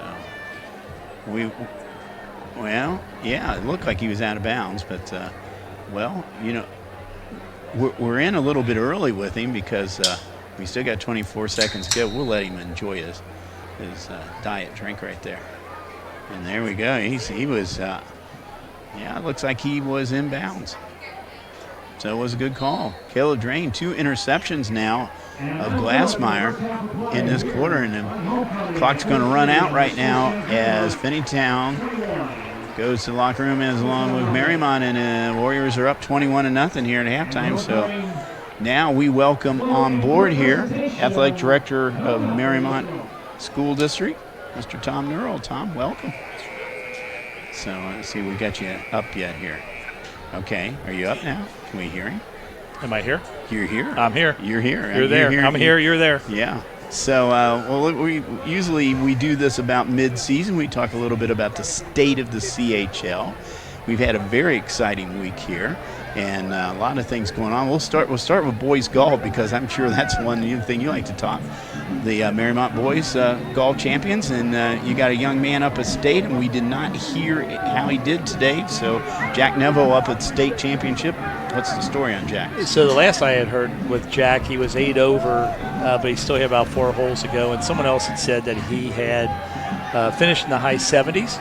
So he was about 13th when I saw him there. So if he finishes in the high 70s, he's probably about 5 over right about now. He's still in the hunt. He's got another 18 holes tomorrow, but Jack's had a fantastic year, picking up the honors along the way. He's been a medalist in a number of matches, and just the team in general had a great season, winning their first CHL championship in 20-something years, and then won the sectional and got off to a rough start in the districts, and they bounced back, just not enough to crack the top 3. But Jack's up there. It's great weather, and like I said, the second half of the day, he had a great day today, so we're hoping for good things for Jack tomorrow. Talking with your coach, Gerald Calloway, last couple of years, and fine. Isn't that a great name for a golf coach? I know. I was going to say, Calloway. He's got the best name for a golf coach, I think, anybody in the league. So I said, do you use Calloway? I don't think he does. I don't think he's. I don't know if he uses free. Okay. Free. That's kind I use too. Girls had a championship in golf. Now, this is something that it kind of got started. Girls golf is a non-league sport in the CHL. But I think the athletic directors, coaches came up with the idea to have a girls' championship, a 9-hole championship out at Sharon Woods, and that went off pretty well. It did, and we used to have our standards in the league of how many schools had to have a sport before we could add it as a league sport, and it was 75%, which is 6 schools. But as the state of Ohio has laxed their standards for adapted sports, we've laxed ours as well. So they have emerging sports now. Boys volleyball is an emerging sport. Right. Lacrosse, boys and girls are emerging sports. So we decided to do the same thing, and we had, I believe, 3 full teams of girls golfers. Plus, I know Mariemont had a golfer. I think Reading had a golfer. Finneytown had a golfer. So we have about 18 girls out there in a 9-hole CHL championship, and things went well. So we are certainly glad to add that. Anytime we can add sports to the league, we're happy to do that. Yeah, and what the hope was, and still the hope is, because you got a year late. Did you see that hungry hippo? Yeah, I know. Football? I liked it. You guys got the best floats over here, I swear. So anyway, I think the goal is get more girls interested in golf, and maybe making this a nice full sport here for it. We'd love to have it. So.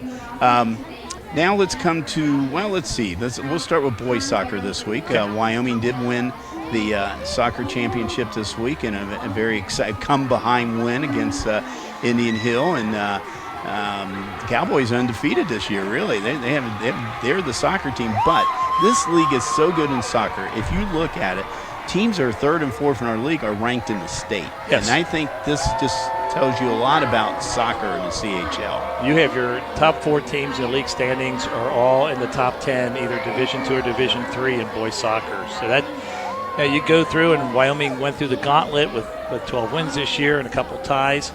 And the league was decided on the last night in 2 sports, boys soccer and girls soccer. Yeah. So it's really great for the league. You don't always get the attention that we should. Kind of a small school league, but to have that good of soccer there. And we're just getting the tournament time. Yeah. And everyone's in a different bracket, so it should be fun to see who can go where coming up in the next couple of weeks. There could be a monopoly in this league. There is. Okay, there's one in volleyball right now. Yeah, there you go. See, speaking of that, we'll go with that. It's a good segue, that float is. So Wyoming, Indian Hill, last night you couldn't ask for a better match. Wyoming down 2 games. They come back and win it and keep this 140-win streak.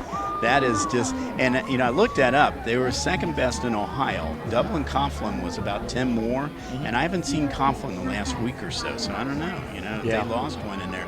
That would put Wyoming at best in state, but that's quite a dynasty of 10 straight years. 10 years, with the league and with our league and the different sports. Everyone's up, everyone's down at different times, but just to stay up that long and run that streak, and they've had some great coaches over there, of course, some great athletes, and we're always very talented, and good luck to them in the tournament as well. What a match. That would have been some match last night. And it was really neat, too, because Wyoming, Indian Hill playing back-to-back sites with volleyball and soccer, and we were doing it the same thing at Madera last night. And I got to do this. We'll put the icing on the cake here with Candyland. There you go. Saying that Indian Hill did pull off the girls' soccer championship basically about the same time volleyball was doing it inside there. They were doing it out on the field. And, last year Wyoming won the league and Indian Hill wins the state. Yeah. So does that show you how tough the league is? It is. It was funny because if Wyoming gets the upset last night, if we pulled out a win at Madera, then we had a share of the title. That's right. It was just like Major League Baseball on the last day when they crowned the champions right there. So it's really exciting for the league to go in and still have a number of teams in the mix. Cross-country championship will be held tomorrow, Saturday, at Taylor High School, and we'll have 2 more league champs decided during that time. So, and then, of course, one last one left. It'll be football in a couple weeks. So, Marymont team had a tough stretch there last couple of weeks here, and we said arguably the best 2 teams they've played so far this season. Now they're back winning tonight. Still have a very good shot at the playoffs. Yeah, we do.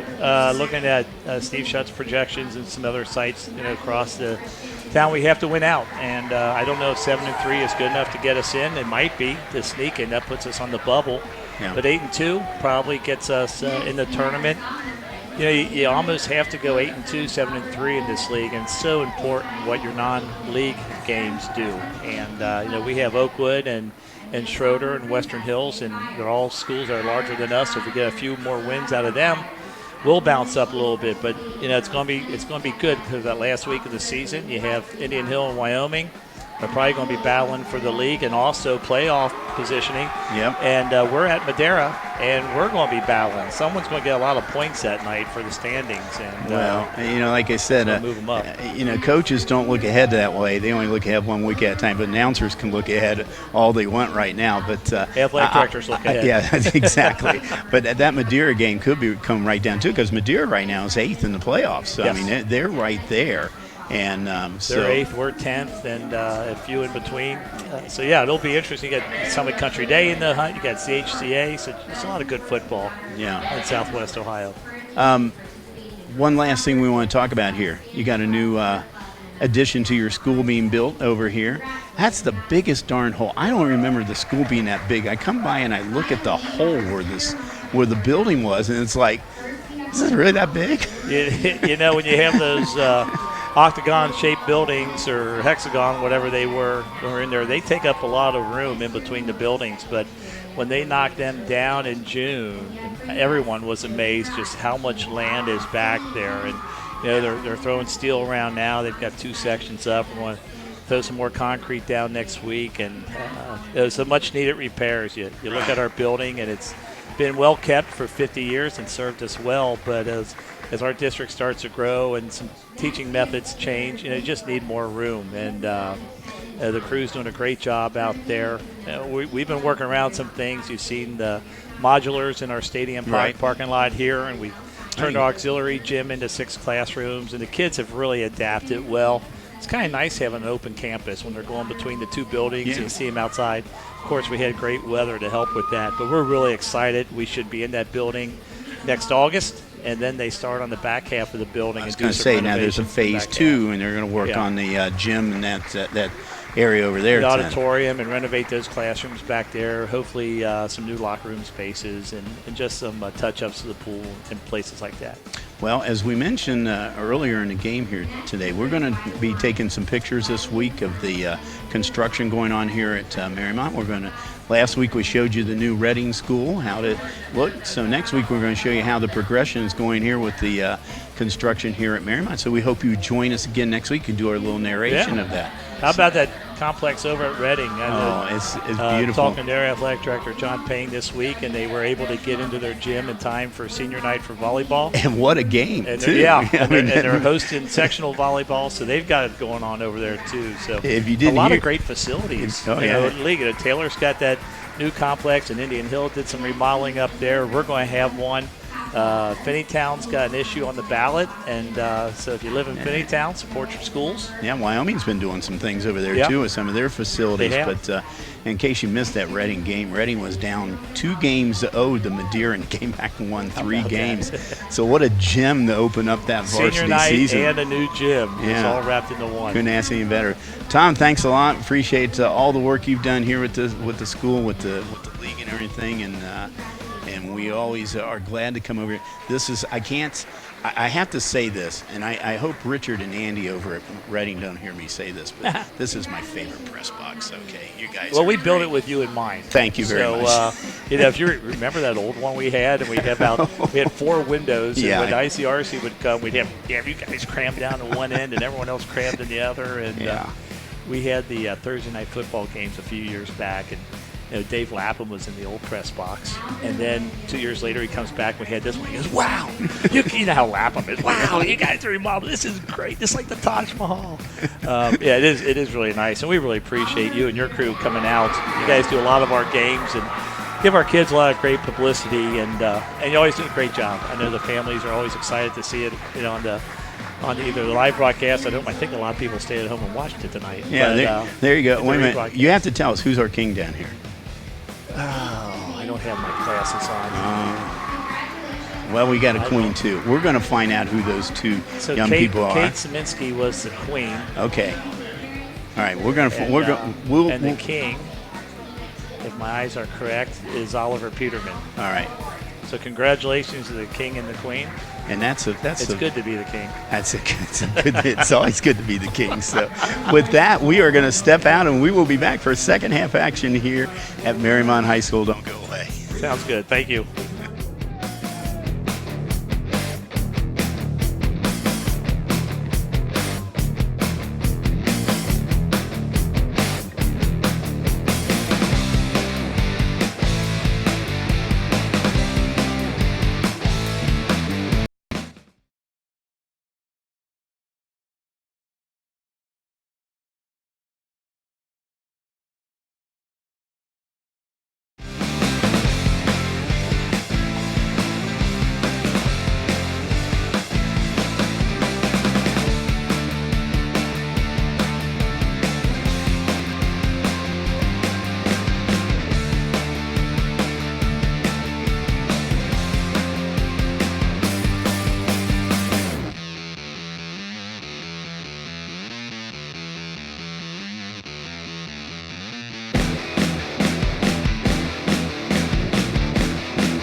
We're back here at Mariemont High School for second half action here. You see the Warriors are up 21-0. That's all on the because of Seth Green. 3 touchdown runs of 2, 3, and 50 yards. And Connor Souders 3 PATs, and that's where we stand at 21-0. Yeah, Tom and I were talking at halftime about this, about the CHL. There's something I forgot to mention, and very important is we've got 7 young ladies from the league going to the state championships in tennis. Now they played the first 2 rounds yesterday, Thursday. They will actually play the semifinals and finals on Saturday, but the top 4 make it to state. And I did not, as I said before, I didn't bring my cheat sheet with me, so let me see if I remember this right. You ready? Bella Kirby, she's going in singles from Indian Hill. Haley Hirsch, Morgan Coburn from Indian Hill in doubles. And also the other doubles team would be Jessica August and Jessie Buddy. They're going as doubles teams. And Peyton Osha, I'm pretty sure. O-S-H-A, and Sydney Evans from Wyoming. So they're going kickoff, and it is caught by one of the up man. That's Jesus Martin, his first time at, we've called Jesus' name tonight, his first kickoff of the night. And Marymont with the ball. So congratulations to those young ladies. They the only thing they'll do is play in the semifinals and finals out there at the ATP Tennis Center to see what their seeds will be at the state. Of course, they don't have to go very far because the state championship in tennis is held at the ATP Linder Family Tennis Center up there in Mason. Well, that might be tennis, but we've got football here, and it started raining again. And Seth Green with the carry. Off the left side there, picks up about 4 yards.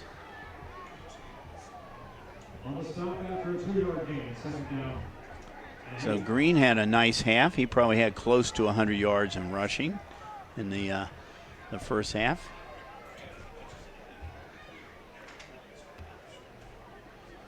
He's had 3 100-yard rushes this year. 182 was his best against Schroeder. This time it is the backup quarterback, David Dorston, the freshman. So Dorston seeing a little action here tonight as he jogs off the field.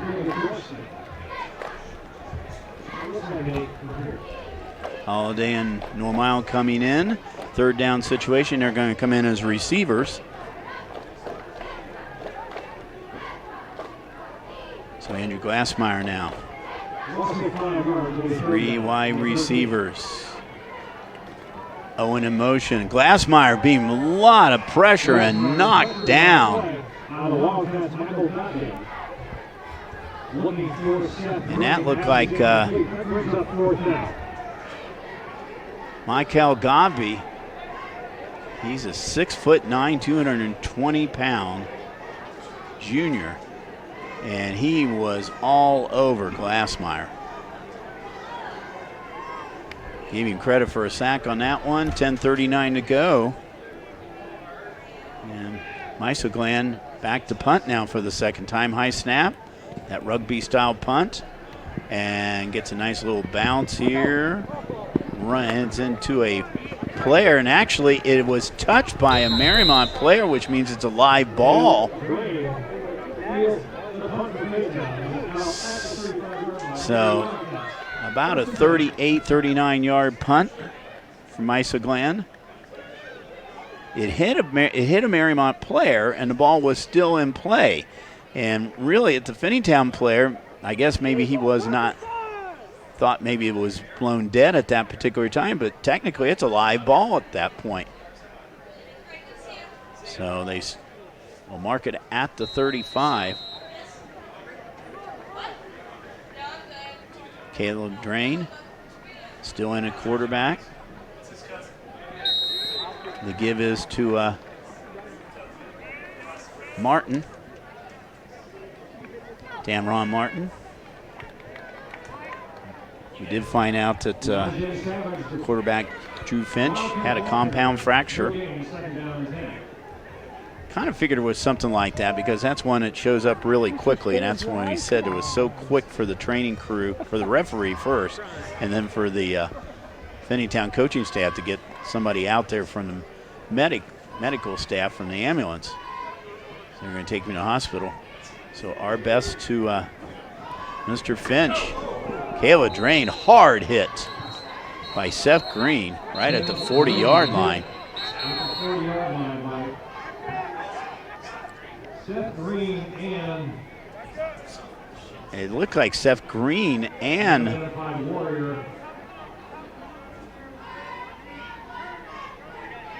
he got the hard hit on that one.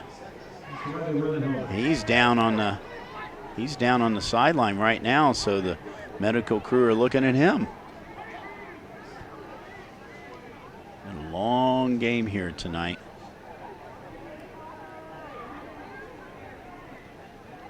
Yeah, we saw a big-time hit. Warrior defender. Let's tell you that the Lady Warrior volleyball team opens tournament play Thursday. So, Taking on the Norwood Indians at the New Reading High School 5 p.m. Let's see what happened, but he was hit hard on the play. We probably will not show that again. But you see both teams are huddled up over here as the training staff is looking over Marymont player. I'm pretty sure it was Seth Green. Hope I'm not calling a wrong number here, but he was in on that. And congratulations to the varsity golf team. Their fourth place finish in the district tournament on Thursday. Good luck to seniors. Jack Taylor qualified for the state championship. It's number 8, not 18. I saw the 8 in there. So number 8 for Mariemont is Jeb Lindell. But he is up and now walking across the field. So it looks like he just, the old cliche as we say in the old days is, he got his bell rung. But they will, I'm sure, be checking him. Anytime you get a hit that hard, you have to be checking for concussion, and there's good possibility that Mr. Lindell will not be seeing any more action here tonight, as they're going to have to check him out. But the good thing is he's walking across the field. So sorry, Seth, I called your name there. If you're watching this at home, you're probably saying I wasn't hurt on that play, but our best to Mr. Lindell, though. Third now and 5. Third down and 5 from their own 40-yard line.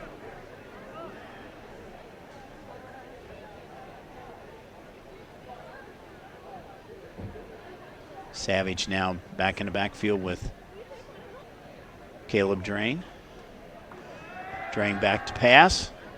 Got the pressure on, got a man. Oh, he had a man open. He had Daron Martin coming out of the backfield. He had him open around midfield, and he caught it. It would have been a first down him a lot more because Martin had some real estate in front of him. But it goes an incomplete pass and 4th down. And maybe the busiest man out there tonight, Arnez Heron. At least the man has had one of the more exciting evenings out there as a punter. Green and Normal back.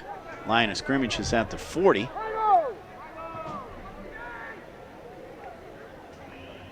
And, oh, they did a fake play. That's Martin. He's got a first down and more. And that was a fake punt all the way. I like the way Heron did the reaction. If we can see this again, I like Heron's reaction to this. But, okay, the ball went to Martin. And Martin picks up about 20 on the play. And I don't know if we're going to see reaction. My monitors went dark here, so now we're back to, after this play, we'll see his reaction. Caleb Drain. Give is to Martin. Martin gets back to about the line of scrimmage. Let's see if we can see. Now watch his reaction. Oh, it went over my head. No, it didn't. Nice acting job. I like that. That's my kind of player out there. So nice job for Finneytown on the fake punt. They're into the Warrior territory at the 41-yard line, 2nd and 10.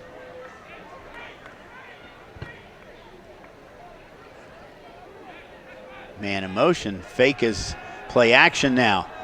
And, oh, batted down. Nice job by Pete Meisselglan. The intended receiver was Michael Clay out there, but Meisselglan came straight across the field, batted that down right at the last moment. 3rd and long. I tell you what, I'm impressed with Caleb Drain as a quarterback. Throws a nice ball.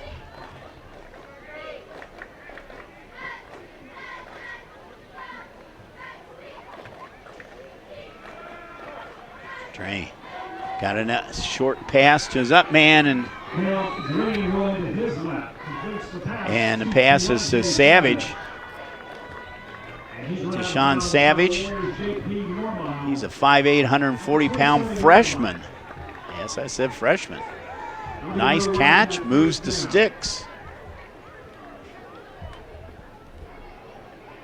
Savage coming out of the backfield, so there's a couple of passes come to players coming out of the backfield.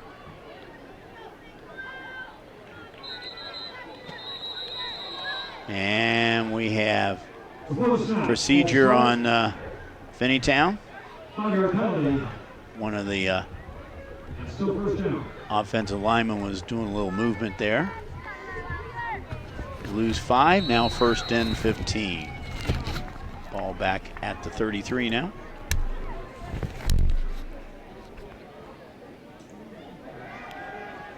Drain. Back to pass, wobbly pass, and batted down. It's broken up down there in the field. No, they said it's intercepted. It was first it was broken up. I was looking at the front player, but the back player was the one that picked it off. And that was Max Tepe. So Max Tepe picked off the ball. We'll see it again. It was tipped at first. And I was just at the wrong place here in the press box. I could not see Tepe behind him. There's the tip. And Tepe with the grab. So Tepe, his first interception of the year. Ball to 10-yard line, though, for Andrew Glassmeyer. Glassmeyer trying to find some running room, and he is going to be bottled up and it's going to lose about 5. Good job by the Gabi was in on that play, among others. Looks like Clay was in on the play.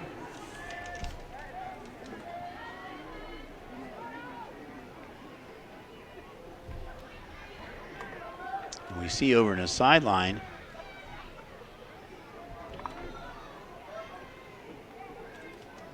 they're doing the long snapper, I think, is getting some practice in. This play is going upfield. That's Pete Meisselglan. Doesn't have don't call his name a whole lot on the offensive end. Meisselglan's had some attempts. He had 11 attempts coming into the game for 71 yards. Meisselglan, though, moves those sticks.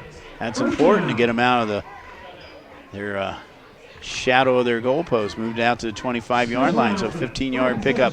Jersey Mike sauce, now half off. As hot dogs, pretzels, and Jersey Mike sauce. The give is to Green. Green around the right side, out of bounds. Ran out of bounds at about the 32-yard line. Pick up about 8 on that play. It'll be 2nd and 2. 2nd and short now for the Warriors. This is a kind of second down situation you like to be in as a coach and a player because it kind of opens up your playbook a little bit.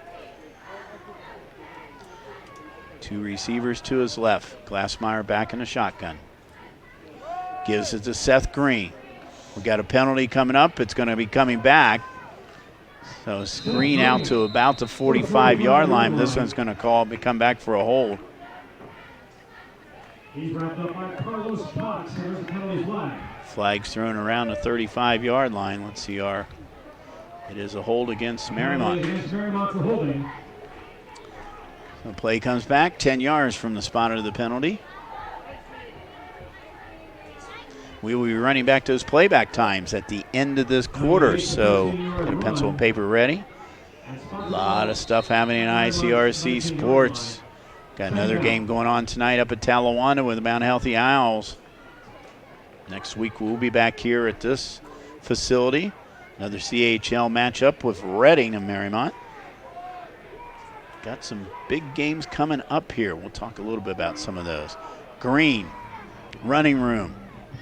Nice open field tackle, though, by Savage. Deshaun Savage. Nice open field tackle here on Green. Green gets back to about the line of scrimmage. It's going to be 3rd and 10. Time is running down here. Close to 5 minutes to go here in the third quarter. It's been the Seth Green show tonight on homecoming night for Mariemont. Again, we'd like to thank Athletic Director Tom Nurl for joining us at halftime and for being such a gracious host here for ICRC-TV at Mariemont. Green, it's got some running room. Green over the 35. He should be enough for the move to sticks and their move. Picked up about 11 on that play. Seth Green came in with 535 yards. He's well over 600. Came in 3rd in the league and 3 touchdowns. He now has 9 TDs on the season. Green, a 5'9", 172-pound junior. And there is Green busting right up the middle there for about another 7 or 8 yards. Up to about the 46-yard line. And we have a Finneytown player down in the backfield. As you can see, the rain is coming down again.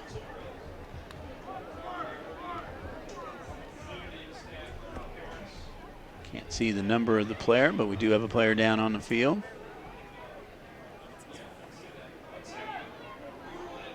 We believe it is 5-0. That'd be Kyle Gobby, and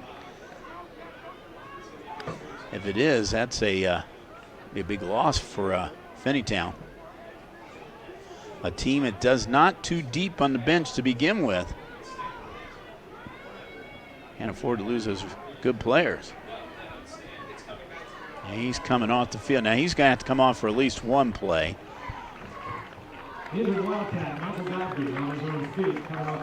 Kyle Gobby, he's walking very gingerly off the field here with the trainer.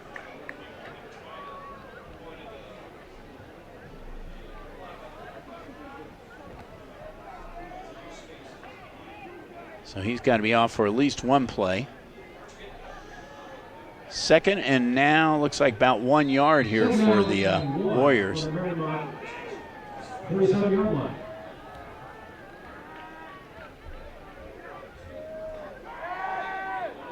Green back to pass, and he's going to be sacked.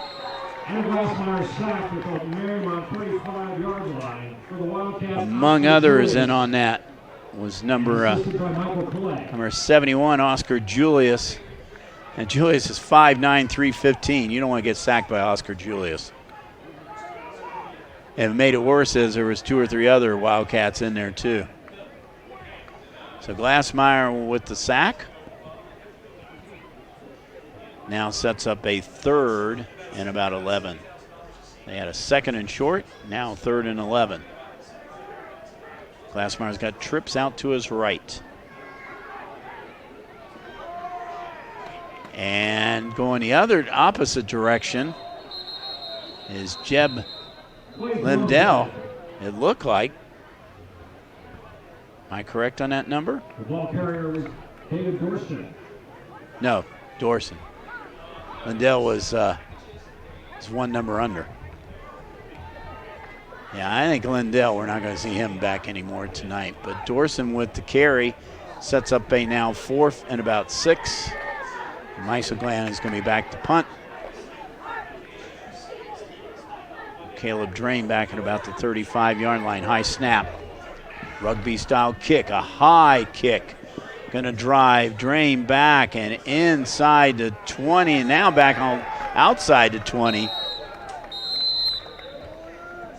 The ball took a really weird bounce. It hit about the 18-yard line and then bounced back to about the 21, 22. Let's see where they're going to mark it.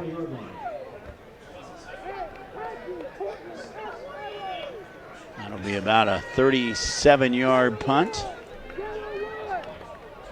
with 2:46 to go here in the 3rd quarter. The Warriors are trying to go for their 5th win of the season, trying to even up their record in the CHL at 2-2.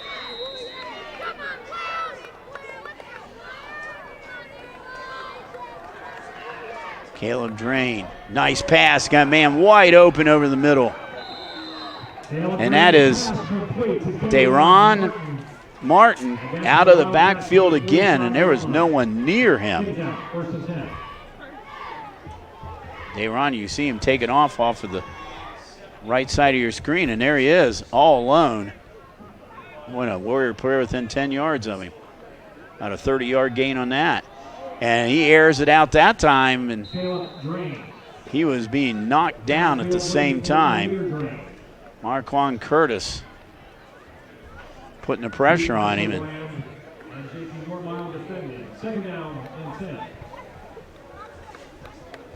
And Drain now walking gingerly a few steps towards the sideline. Ball at the 45-yard line, 2nd and 10.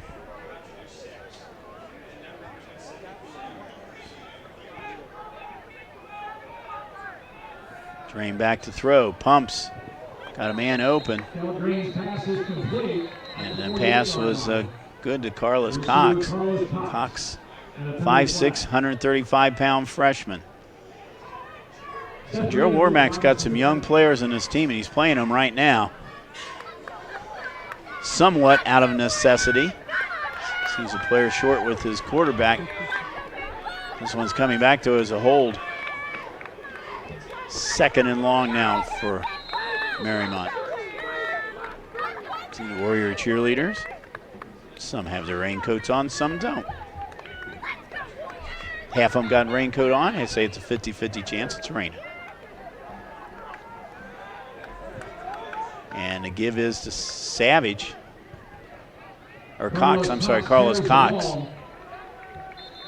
And Marymont makes him string it out too far. He doesn't pick up much. And now we have a Warrior player down on the field. So we've had some players go down here tonight, making this a very long game. Marymont was league champions some years ago in the CHL, and as I said, I did not bring all my paperwork with me, but I'm going to say, and I'll have it next week, so maybe I'll get the exact numbers, but I think it was like 93, 94, 95. They won like 3 straight CHL championships, and they also went to the state and was state runner-up during that time. So, and that was under the tutelage of Tom Crosby, who is retired coach here. Every once in a while I run into Tom. He is doing quite well. Very good friends with retired coach from Wyoming, Bernie Berry. The Berries and the Crosbys are been best friends for a long, long time. He is doing well. Marymont has had several playoff appearances. I mean, their last one was about 3 or 4 years ago. Finneytown had 1 playoff appearance, 2004. They were in the playoffs. They have not won a league championship in the CHL.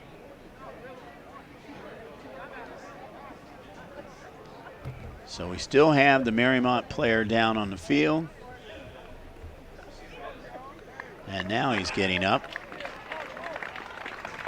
See who it is. It's number 4, Jack Borschening. And he is limping off the field. Of course, Borschening, as we've said numerous times tonight, had maybe possibly the play of the year here for the CHL. And that 67-yard reception that's on our cameras was a touchdown. But the official said his knee went down about 3-yard line.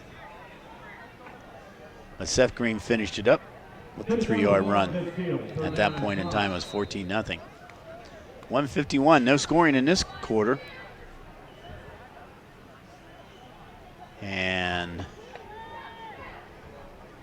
ball right at the 50-yard line, 3rd and 5.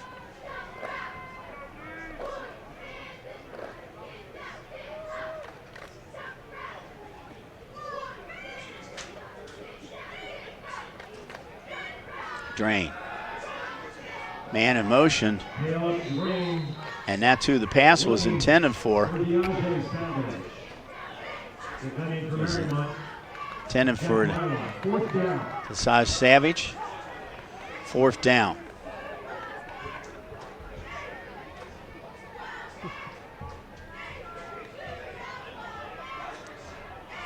So the man that had maybe the most excitement out there tonight is Arnez Heron, the punter. Green and Normal back about the 25-yard line, 50-yard line of scrimmage. And Finneytown was trying to rush the punter. This time he gets a nice punt off and gets a bit of a wildcat. So that's about 27-yard punt. Good snap, no pressure that time on. He needs a couple of normal ones. And you can see in the picture there, the rain is coming down. You know, you kind of hate to see it as far as the crowd here goes tonight with this homecoming night, but everybody that's watching us knows we need the rain, that's for sure. 23-yard line of scrimmage for the Warriors. Glassmeyer going to keep it himself and taken down for a loss. That was Dorson, sorry. Dorson. C.J. Lampkin in on that tackle, along with Michael Clay. So Dorson's come in on a couple of plays here. He's, as I said, he's the backup quarterback. 13.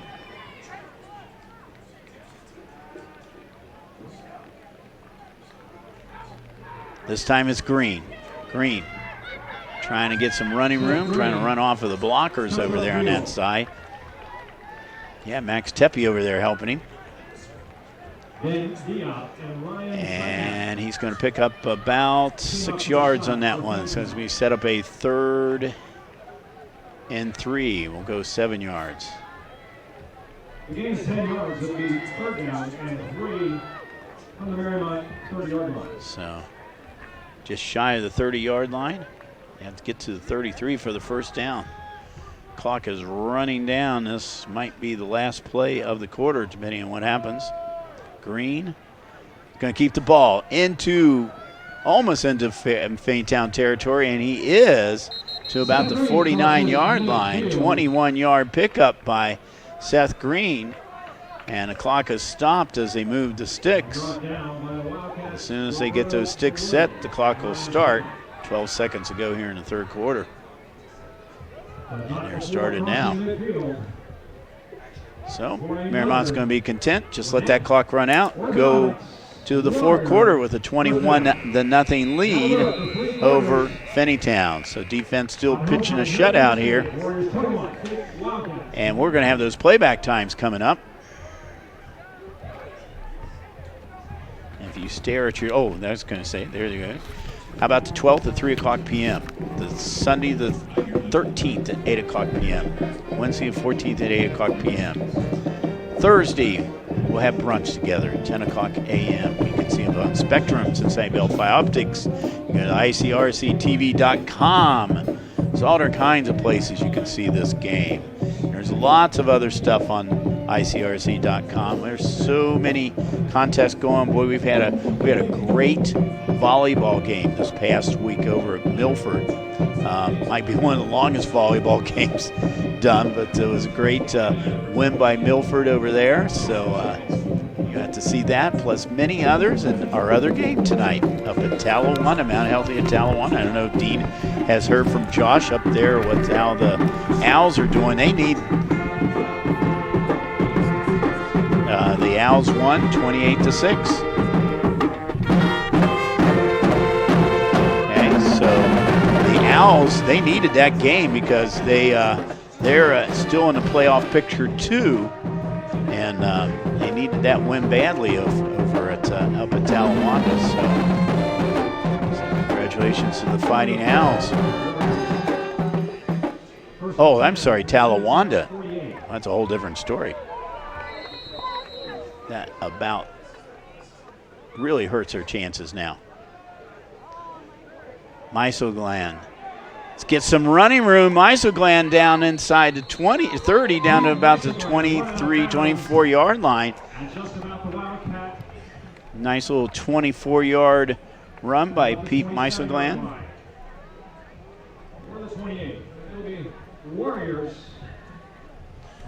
They're going to give him about... say he went out of bounds. So they initially marked it to 24. They came back now to the 33. Nevertheless, the sticks move now for the Warriors. Seth Green now bound the other direction. Seth Green pushed forward to about the 20-yard line. He's going to be a couple yards short of the first down.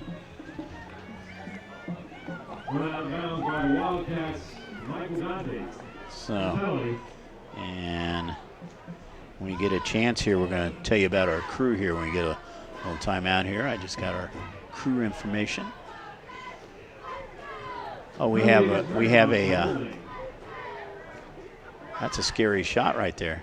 That's Eric Johan down there. He's one of our cameramen. Hi, Eric. How you doing there, buddy? Eric's down on the field. He's usually our field guy down there. So thank you very much. Up here in this nice press box. I wasn't kidding when I told Tom this is probably the nicest place to do a ball game.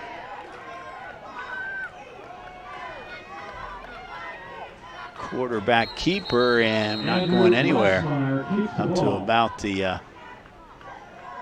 down to about the 35-yard line. And he runs into Arnez Hera and Michael Godby teaming up for the stop. Okay, our camera operators tonight, Eric Johan, you saw him down there doing that camera shot. You didn't see him, you saw me. Stephen Benton, Nathan Elan, Eric Lawrence, Eaton. Okay, Eaton. I can't read my phone here. So, Rooney Reagan on replay. I like that, Rooney Reagan. Dean Lowry in the truck. Dean, thank you so much for what you do. And that's going to be a tackle for loss. Dorston never got that play going. So 3rd and long now for the Warriors. Ball at about the 39-yard line.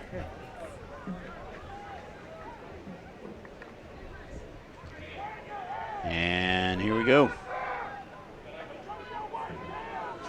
Down about 10 minutes to go. Low snap. Glassmeyer. Pass over the middle. He's got his man open.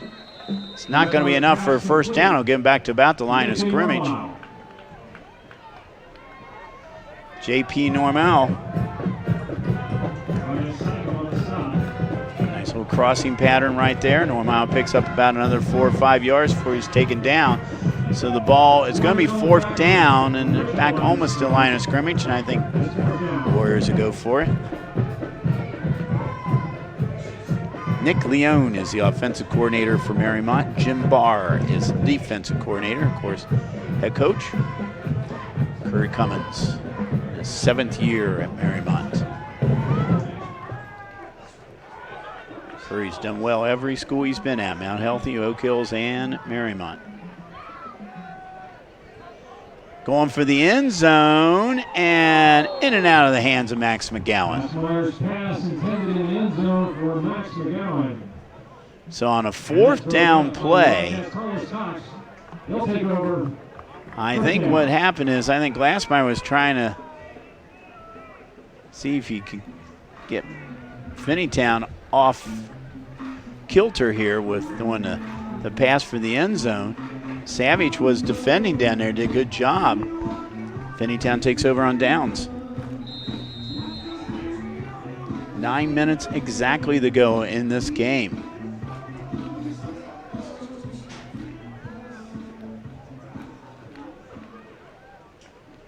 Bad snap. Caleb Drain, and was it recovered? And it was recovered. Looks like by number 72, Michael Mooring, the senior. It was a bad snap to begin with, and we get a good angle on this. We'll see what happens. Snap in and out of his hands. Drain was trying to go for it. Mooring falls on it. So Mariemont, just like that, gets excellent field position at the 23-yard line of the Wildcats.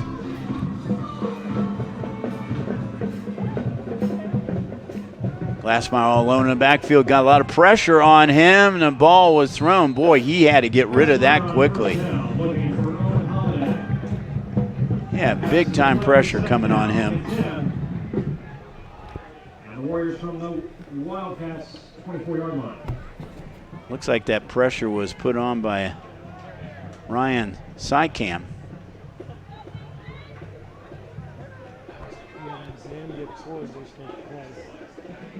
So 2nd down and 10.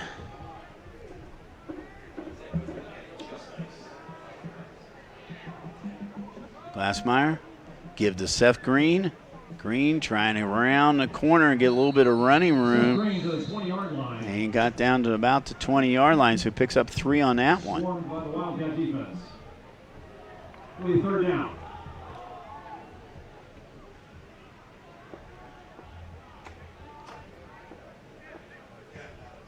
So unfortunately, the Owls lose tonight. That kind of dashes their chances for the playoffs. They're going to have to win out and look for a miracle right now. With that was their 4th loss, I believe, on the season. Other team in that league, though, Harrison Wildcats, they're doing very well. On top of the league right now, they only have 1 loss. I believe they were ranked as high as 14th in the state. We'll see them at the end of the season.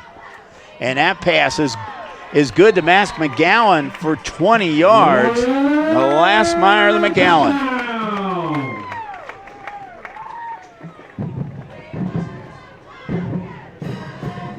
So Max McGowan, little play action. McGowan was all alone. Receiver or defender trying to hang on to him, but McGowan gets into the end zone for 20 yards. Max McGowan is 5th TD of the year. And how about that? A Warrior TD, and the last name is not Green. Souders. Souder drills it through. He's 4 for 4 tonight, 22 for 22 on the season. And so a 20-yard touchdown pass from Glassmeyer.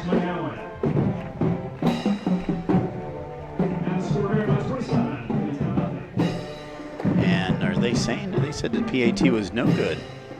It was down the dark end of the stadium down there. As you see this PAT attempt again, guys. So Well, I thought he got it. He obviously shanked it, so that's the only sour note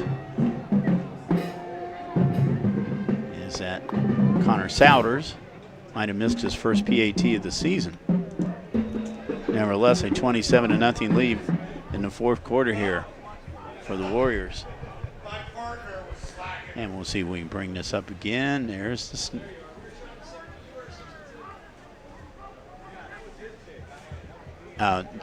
here it hit the goalpost. Hit the goalpost and went off to the left side. Wow.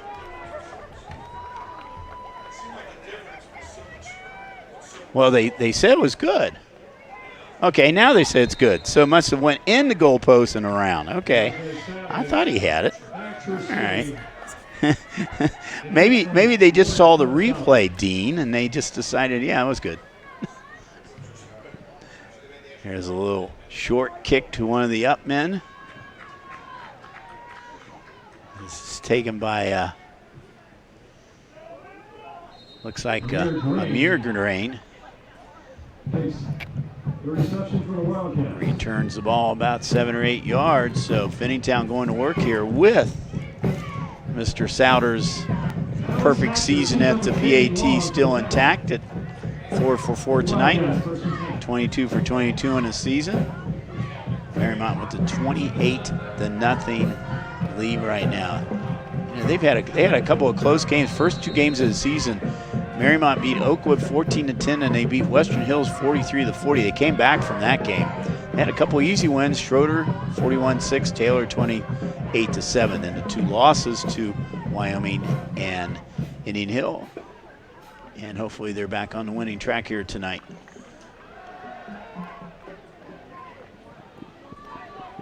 Here's Caleb Drain, and hit hard by Curtis. Curtis just knocked Drain down.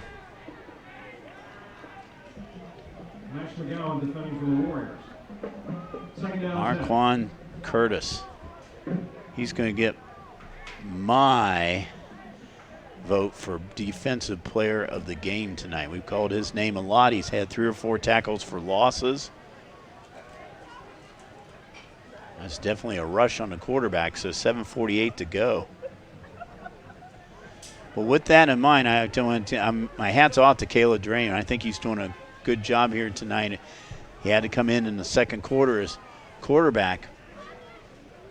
I think overall he hasn't been doing a bad job. He did botch the snap on that one, but this time he falls on it. And that's going to happen. I mean, you got a new quarterback. He's not used to working with the center. Also 5 yards, 3rd down, and 15. Snap was a little bit to his left. He fell on it.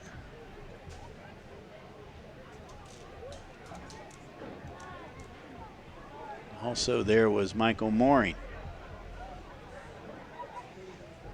3rd and long now.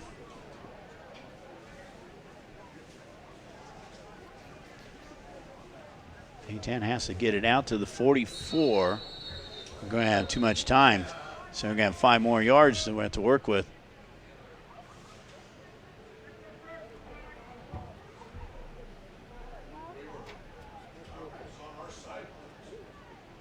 I don't know what they called over there. Might have been a sideline warning. Don't know why. It's not like another bad snap. This time, though, Drain gets it. And the ball's thrown out of bounds. Flag thrown in the backfield. That usually means a hold.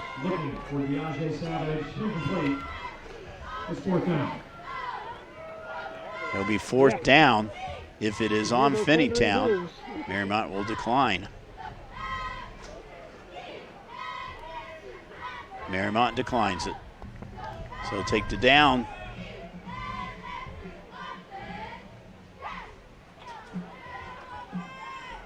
And the man that's probably having the most work tonight, Arnez Heron. I don't know how many times we've called him for a punt tonight, but I would imagine it's been about, I'm going to say at least 7 or 8. and some of them have been pretty exciting. Line of scrimmage at the 29.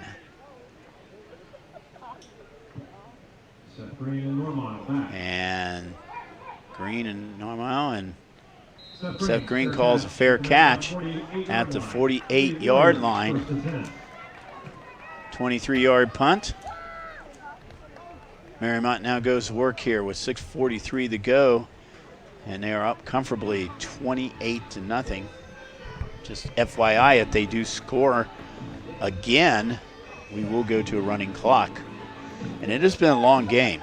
You know, we've had some injuries. Of course, once again, we wish our best to Drew Finch, Finneytown quarterback, who was taken away with what apparently was a compound fracture. Wish him the best.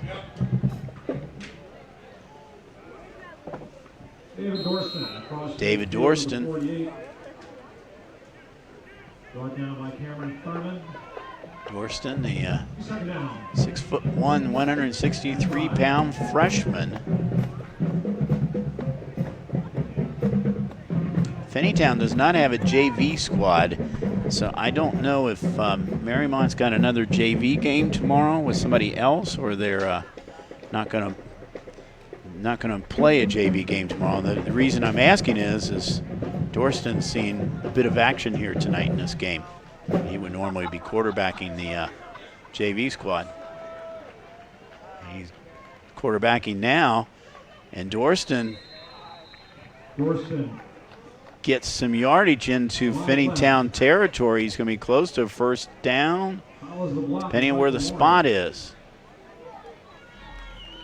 And they're calling the sticks to move, so they're calling it a first down. Ball at the 43-yard line. So Dorston with the carry and the first down run. And he just, quite frankly, might stay in a quarterback the rest of the way out here as Mr. Glassmeyer a little rest there. And we're going to have procedure on, I think, Finneytown.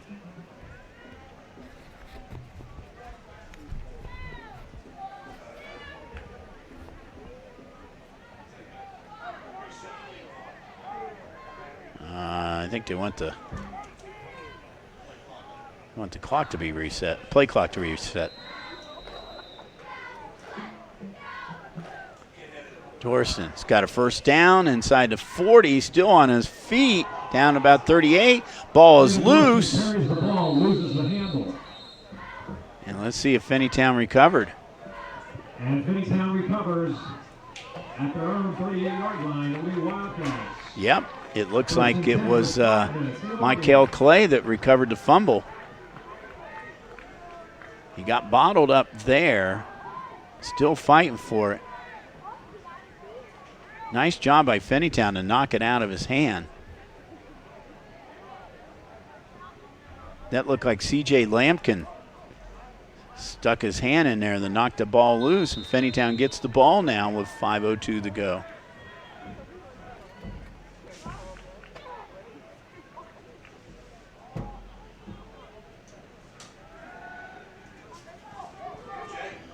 Here is Cummins, and the ball was intended receiver was for Martin. Intended for Ryan Sykoff. Second down and 10. So 2nd and 10. Now no one Curry Cummins. This looks like to be a win tonight for the Warriors. He might not be too happy with some of the things going on. A couple of plays here,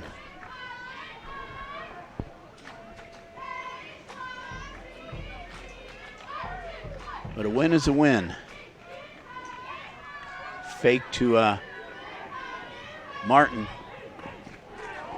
Caleb Drain fakes the pass, takes it himself into Warrior territory. Nice job by Caleb Drain.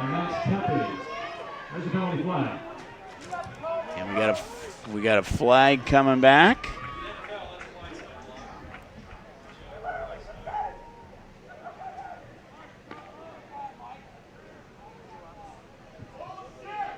And we didn't see what the flag was. Penalty against Finneytown, personal foul. Personal foul on Finneytown. Oh, I think it was a chop block.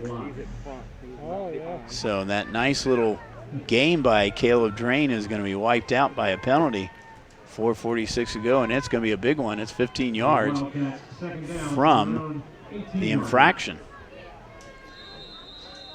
So instead of being at the 38-yard line, they're at the 18-yard line right now. So that's essentially a 20-yard loss.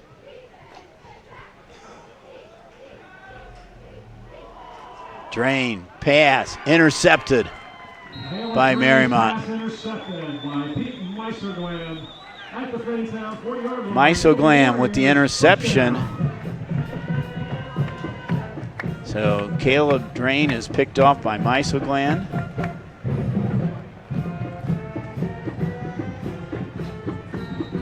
And I think for Mysoglam, that's his first of the season. 4:24 to go here. And Mariemont's going to call a timeout. Now I think what they're going to happen is I think Curry Cummins is going to get quite a few of the other players in. Like I said, I'm not sure if they're playing a JV game tomorrow or not. If they do, it's going to be against another opponent. Once again, we will be back here next week. Reading at Mariemont. CHL action. Reading's having a tough time out at Indian Hill tonight. Although Deer Park was giving Wyoming a fairly good game. I don't know how it's come out in the second half on that one. Madeira's winning the game against Taylor, the other CHL games tonight. Some of the other games we have on our list here for ICRC coming up 2 weeks from now. We have Lakota West at Princeton. Now that's going to be an interesting game because there could be some playoff implications on that one. Both teams continue to win. And then final game on the week number 10, we'll have Mason at Princeton. And that, once again, could be playoff implications. We do know that we will be at Harrison on the last week of the season, Northwest at Harrison. Harrison hopes by that time to clinch a playoff. Right now, they're in a home field advantage. They're fourth in the Division II right now, so they're hoping to get that home field advantage. And we got a couple other games possibly coming up here too. So you check out ICRC-TV.com. Check out for all the games that are coming up and all the games we've already played. And also, we haven't seen it up here tonight, but if you want to be part of this ICRC crew, which is always a great crew, we're always looking for volunteers to help out with cameras and help out in the truck. No experience necessary. Just come on out. The give is to number 7. That's Barrett Lindell. Barrett's a sophomore. So we are seeing a lot of the so-called JV players now in from Mariemont. As Warriors. There you go. See, you can be in that truck there and you can see that hand going out there. So, so you can give us a hand here at ICRC TV.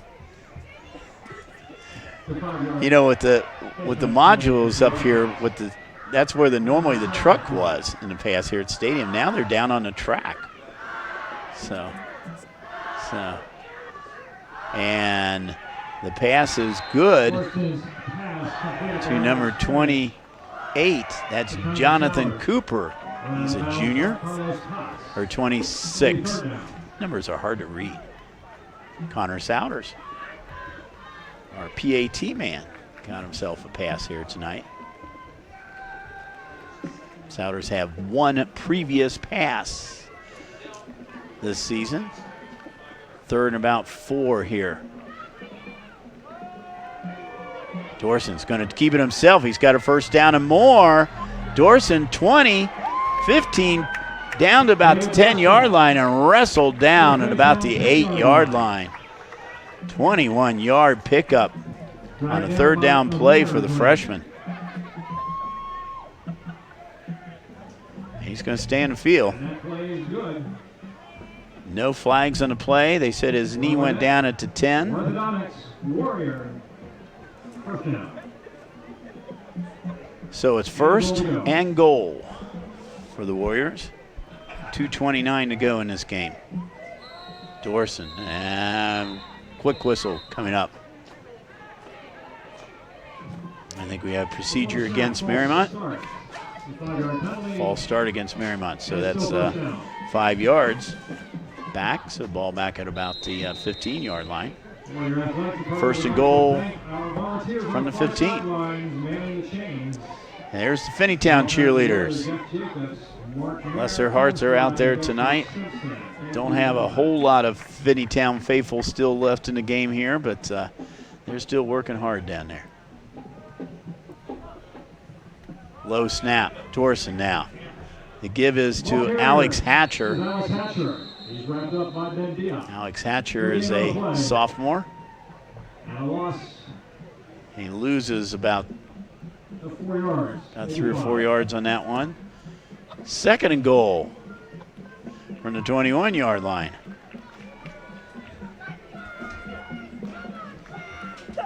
Mariemont will move to 5-2 on the season, 2-2 in the CHL.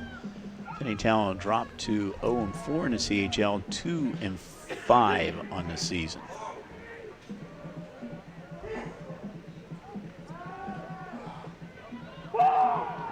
And ball is loose.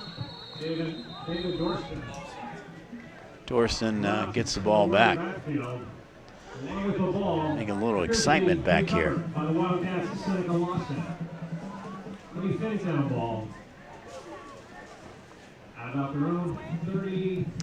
Yeah, that ball's getting a little slippery down there with that rain. So, Warriors now, after losing 2 in a row, are back on the winning track again. We're going to try to get 2 in a row next week against Reading Blue Devils. The rest of the way out, they got Reading at home. Then they're on the road for the last 2 games at Deer Park. Deer Park's having a fairly good year here in the Division 6. They're in line for the playoffs.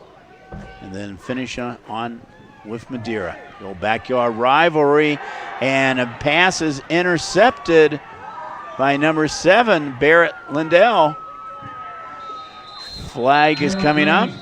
We have a penalty coming up. Looks like a block in the back. 1:02 to go. Barrett Lindell is a sophomore.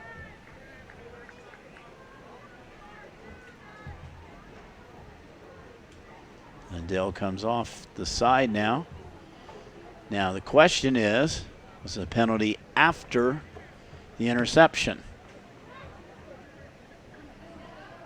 There's the play, there's the interception. Picks it up about the 40-yard line. Did the penalty happen on the run back?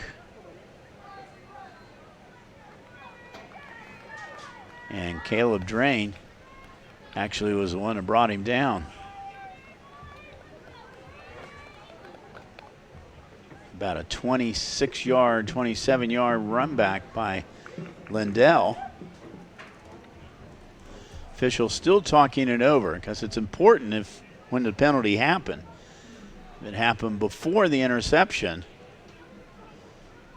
and if it's against Mariemont, then it will not count.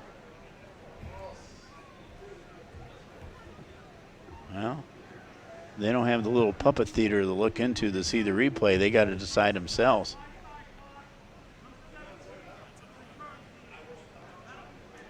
It's on the offsetting penalties. So the interception will stay. So give Lindell an interception and a 23-yard run back. Mariemont. Oh, wait a minute. Hang on a second here. Did it happen before the play or the interception? Are they going to take it out? They're not moving anything.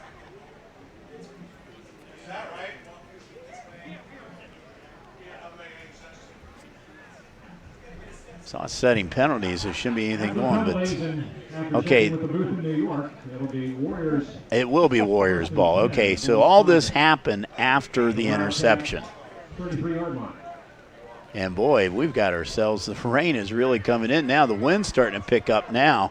It's blowing, that flag is blowing straight out. The wind's blowing at the back of the Warriors right now. Connor Souders would probably say, get me in there. I want to get a field goal here. And Dorson with the carry. Keeps the ball. And runs into Cameron Thurman. Under a minute to go. Second down. 13. So we're wrapping up here on this windy night and colder night too. The temperatures have probably undoubtedly have gone down. They were supposed to go down anyway. So with us at Cougar Stadium on homecoming. And ask that you please convey our best wishes for a speedy recovery to Drew Finch and his family. So right now, temperatures in the 50s. The Warrior ball carrier is Mark Morgan. Down to the Mark Morgan is a ball carrier. Clock stopped at 17 seconds.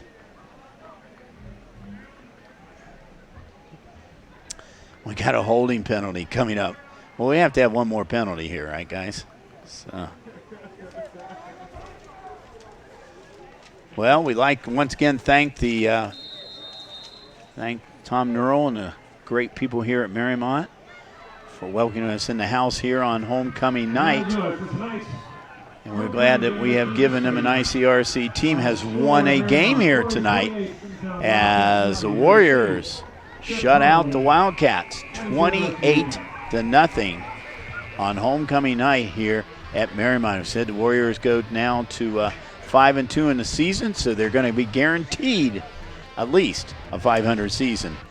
So again, and that's about 7 or 8 straight years. You see our entire crew coming up there on the screen. This is Bill Bretz from the entire ICRC crew saying goodbye from Marymount High School.